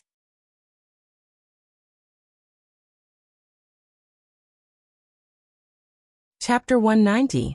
Third Junior Wei was dazed from fright. When he finally regained his senses, he hastily rushed forward to stop the fight and said with a sullen face, "Jojo, stop fighting, stop fighting. You're almost beating your little aunt to death. Do you want to kill everyone?" Arbor's eyes were so dark that not a trace of light could be seen. Arbor flung Qiao Wenwan away and said coldly, "Scram back to Shizhou City. You don't need to go in. The team doesn't need trash like you who only knows how to scream when you encounter a little trouble to drag us down." Qiao Wenjuan's mouth was full of blood, and she spat out a mouthful of blood mixed with broken teeth. When she looked up, she glared at Arbor with a venomous gaze and let out a hoarse roar. She pounced forward, wanting to push Arbor to the ground. She wanted to strangle this child who embarrassed her in front of everyone. Unfortunately, before she could get close, Arbor raised his leg and kicked her away. She rolled on the ground and roared as she pounded the ground to vent her anger. "If you want to die, I'll fulfill your wish." Arbor stared coldly at the woman on the ground. At this moment, the child exuded a ruthless aura, and a faint white mist of mystic energy surrounded her raised hand. She would lose her life with just one blow. A normal person's life was so fragile. Even a superpowered person would be powerless in front of a mystic cultivator. Third Junior Wei was so scared that he shrank to the side. How would he dare to go forward and say a word? Even Lu Yexin, who had been jumping up and down, did not dare to speak. She only kept sneaking glances at Arbor, with a strange mood. She felt that she had always been bullied by the child. Today, she suddenly saw her bullying someone else, and so viciously at that. It felt a little strange. In comparison, it seemed that she was not so strict with herself before. At least, her teeth were still in her mouth. Lu Yexin subconsciously raised her hand to touch her mouth. "Little junior sister." Su Shanshan slowly walked to her side and gently held her hand. She bent down and picked up the child. "Let's go." Xiao Mu's accumulated cold energy slowly relaxed. She looked up at Su Shanshan and silently nodded with pursed lips. Killing an unimportant woman would be as easy as blowing off dust, but why should her junior martial sister bear the bad reputation of killing a relative? "Leave immediately. Don't stay." Su Shanshan shouted at Xiao Wenwan with a cold face. She then turned to her team and said, "Everyone listen to my orders. Don't make any noise. If you attract a large number of zombies to the team, you will bear the consequences." That's right. Calm down when something happens. Don't panic. Senior brother Wang nodded in agreement. Even the people from Daybreak sect who had always found Arbor an eyesore didn't say anything this time because they knew very well that if it weren't for Arbor stopping Qiao Wenjuan's shouting in time, perhaps many zombies would have been attracted by now. They didn't want to be surrounded by zombies while they were still at the town's entrance. Shang Kuan said solemnly, "Everyone be careful. We're heading west." After saying that, his sharp gaze swept over the timid third junior Wei. "She's your wife. Take her back to Shijiao City. Our team doesn't welcome you." Third junior Wei opened his mouth, wanting to defend himself, but Shang Kuan had no intention of listening to him. He directly led the team to the west side of town. Qiao Wenwan was anxious, angry, and embarrassed. She kicked and slapped the ground, wanting to make a fuss again, but third junior Wei pounced over and covered her mouth. "Wife, be quiet."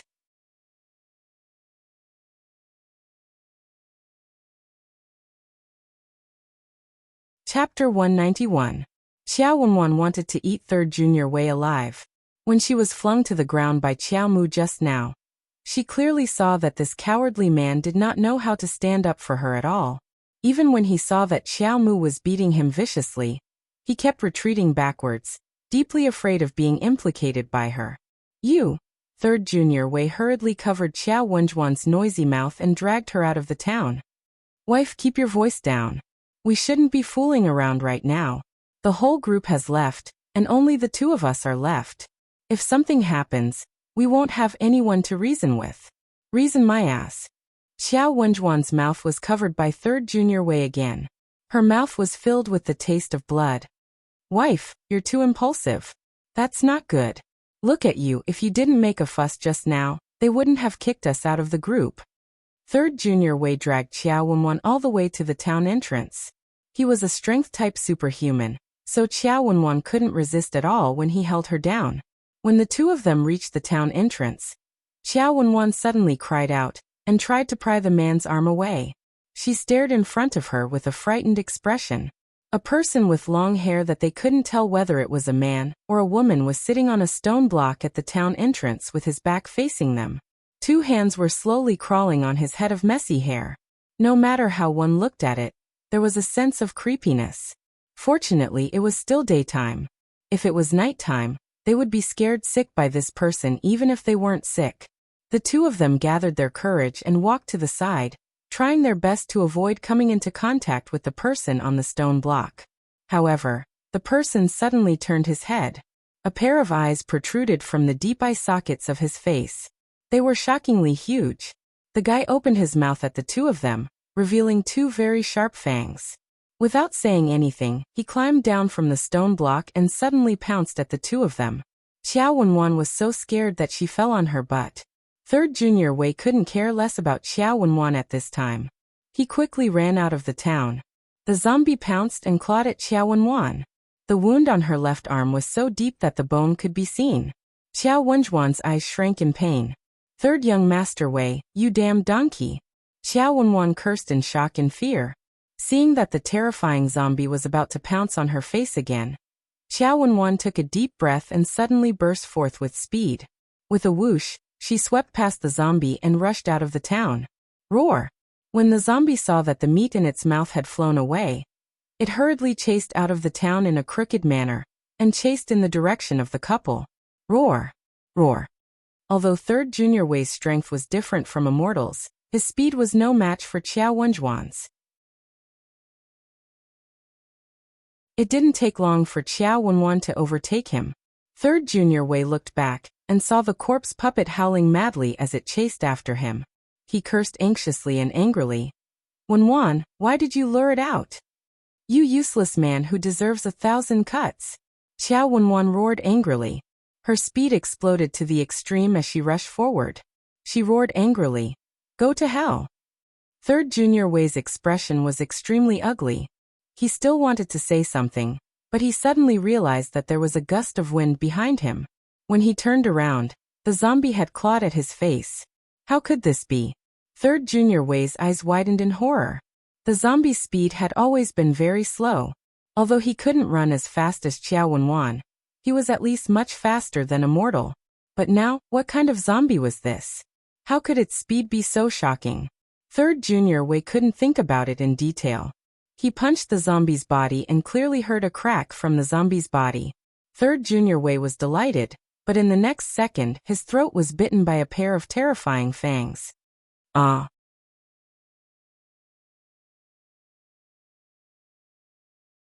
Chapter 192. After the three teams split up at the Memorial Arch, they each went to their own area to search. They did not know that Xiao Wenwan and her husband met with misfortune. Of course, even if they knew, they would not pay too much attention. Su Shanshan walked at the front of the team while holding the child's hand. Xue Xiao followed closely behind her with a step's distance. Her playful smile disappeared, replaced by a grave expression. Gurgle. A young body cultivator in the team kicked something and stopped with a frown. Everyone gripped their weapons tightly and looked down, only to see a sinister head lying quietly at their feet. Everyone's breathing tightened, but their expressions were still relatively calm. Su Shanshan looked up at the undulating rows of residences. There are probably more than 100 residences here. We'll split into 3 teams to search. Xiao Xiao, you lead one team. Junior sister Yu Gui, you lead the other team. We'll split into 3 teams so we can search faster this way.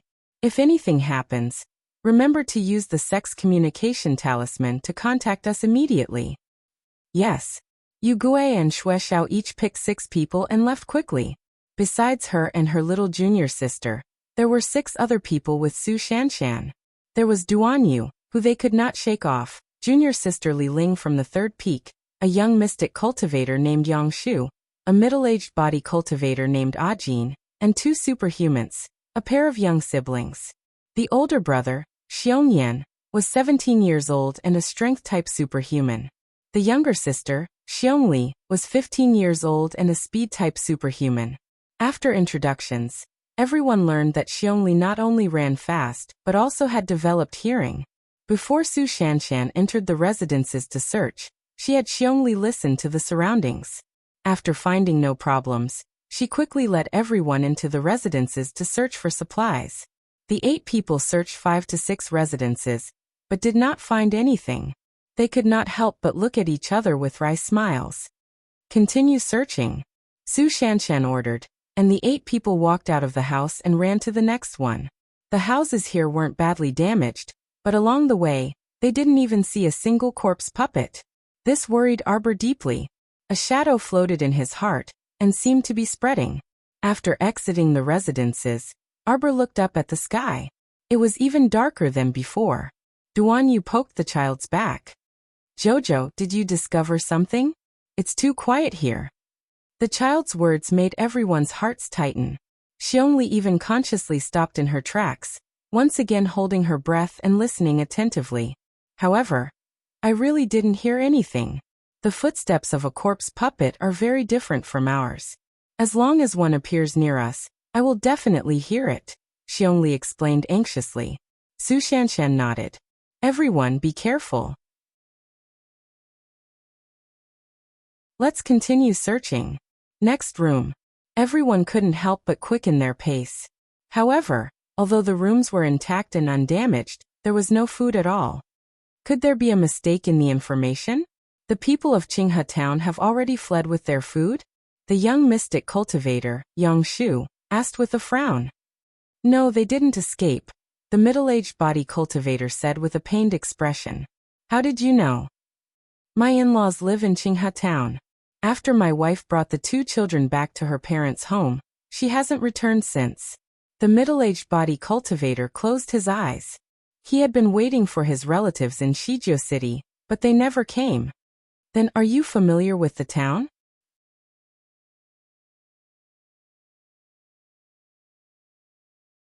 Chapter 193. The middle-aged body cultivator revealed a bitter smile. I went out to gain experience for several years and didn't return home often, much less have the time to visit my in-laws. Now that he thought about it, he was filled with regret. While he pursued strength everywhere and was busy making friends with all kinds of people, his wife took care of their elderly parents with their 2 children and never once complained to him.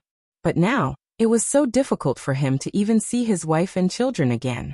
The young mystic cultivator, Yang Shu, patted body cultivator Ajin's shoulder. He wanted to say a few words of consolation, but was unable to say anything after a moment of hesitation. Everyone present was well aware of this. Ajin's wife and children were most likely doomed. Su Shanshan took a deep breath and said, "Let's finish searching this area. If we still don't find anything, I think we shouldn't enter these residences one by one. Let's circle to the back and see if there are granaries." Okay. They all nodded without any objections. Arbor gathered his sleeves and followed behind them. He slowly turned his head and glanced behind him. There seemed to be some kind of unease hidden under the peaceful residence district. The 8 of them entered a relatively large residence. This size was one of the best in the entire Qinghe town. Mystic cultivator Yang Shu was the first to kick open the 2 large doors. Everyone cautiously entered with weapons in hand. The courtyard was bleak and empty without a single person in sight. Other than Arbor standing alone in the courtyard, the other 7 did the same as before. They walked along the long corridor leading to the back rooms to search for supplies. Arbor circled the courtyard by himself and picked up any tools he saw that he could use. After returning to his original spot, Arbor took out a storage talisman from his sleeve and flicked it open, instantly storing everything inside. Su Shanshan, Duanyu, and Yang Shu just happened to return to the courtyard. They immediately saw the child standing in the middle of the courtyard, gently gathering her sleeves and slightly raising her head. A talisman emitting a blue light was floating in front of her. Her small, fair hands poked out of her sleeves and swiped at the air.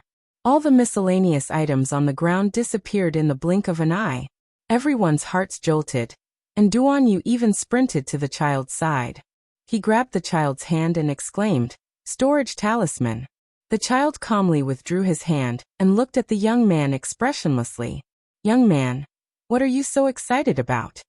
"Well, this kind of storage talisman is hard to buy even on the black market."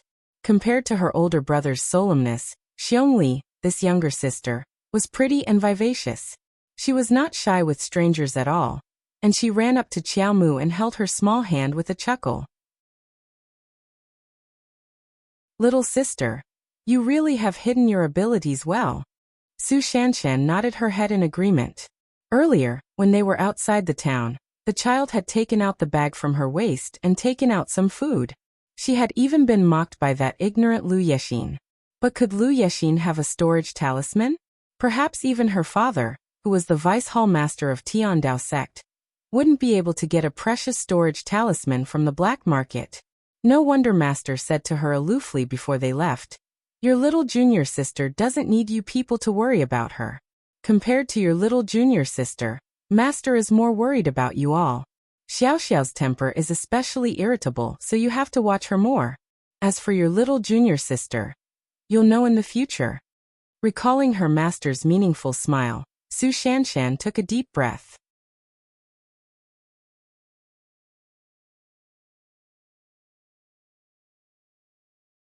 Chapter 194. It's possible to buy immobilization talismans on the black market, but I've never seen a storage talisman before. Duanyu's eyes were so bright they were about to burn. He tossed the child's disdain to the back of his mind.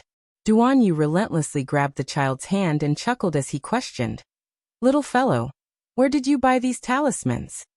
Could it be that some underground black market opened an auction and didn't inform him?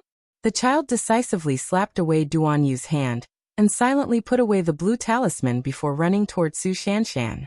"Duanyu, my heart hurts. I have such a handsome face that angers the heavens, but why am I so unpopular with this child? Eldest senior sister, let's go." Arbor suddenly paused and pulled Su Shanshan over, a cold glint flashing through his narrowed eyes. The blue talisman jumped out again, and a pitch-black repeating crossbow instantly appeared in her hand. Whoosh, whoosh, whoosh. 3 iron arrows shot out like shooting stars. Hoarse screeches came from the sky, and 3 black lumps fell down. They were accompanied by pieces of rotten flesh that softly clattered to the ground. The 7 people instantly gathered around Arbor and looked up in shock. The originally pitch-black sky was now tainted by a large flock of pitch-black crows, turning it completely black. They were like a black iron plate hanging in the sky as they rapidly moved toward the residential area on the east side. Arbor's heart skipped a beat, and he clenched his fists tightly. Third-level mutated zombie crows. Why did these things appear in Qinghe Town? The mutation speed was so fast in this life. Mutated zombie crows appeared in less than half a month. What more terrifying things would happen in the future? Or could it be that these mutated zombie crows also appeared in her previous life, so almost all the people from the three sects were trapped in Qinghe Town and never returned? In reality, there was no time for her to think about it. Although these mutated zombie crows were not difficult to deal with, there were too many of them. Once they surrounded them, they would probably be wiped out. Moreover, she finally figured it out. Why was this place so quiet? It was likely that the corpses had been eaten by the crows before they mutated, which accelerated the mutation of the corpse crows. It made the entire Qinghe Town look empty, without a single zombie to be found.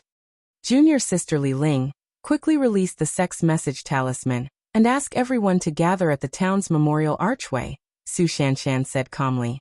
Li Ling immediately took out the sex message talisman from his inner world and hastily wrote 2 lines of words.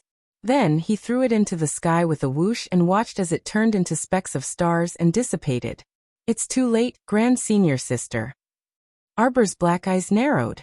He quickly took out 7 or 8 talismans from his sleeves and threw them at everyone. Run!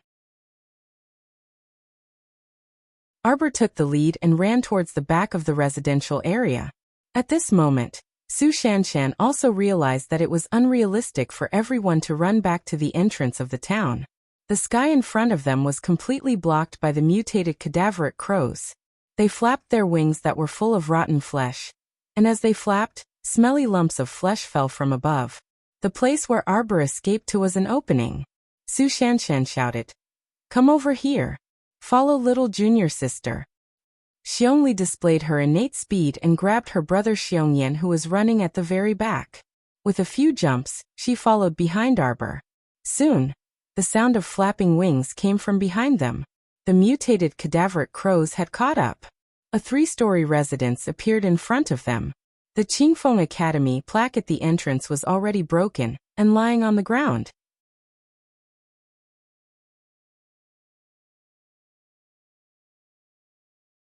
Chapter 195. Everyone rushed into the classroom in 2s and 3s. Because of the speed talisman, everyone was able to display extraordinary speed. Eldest senior sister. Eldest senior sister, little junior sister. Several pleasantly surprised shouts came from the side entrance. Su Shanshan looked up and saw that Xue Zhao's and Yu Gui's teams had arrived. She was overjoyed and quickly waved at them. Quick, let's go in first. The 3 teams converged and everyone dashed into the academy. They quickly turned around and closed the wooden doors and windows in time.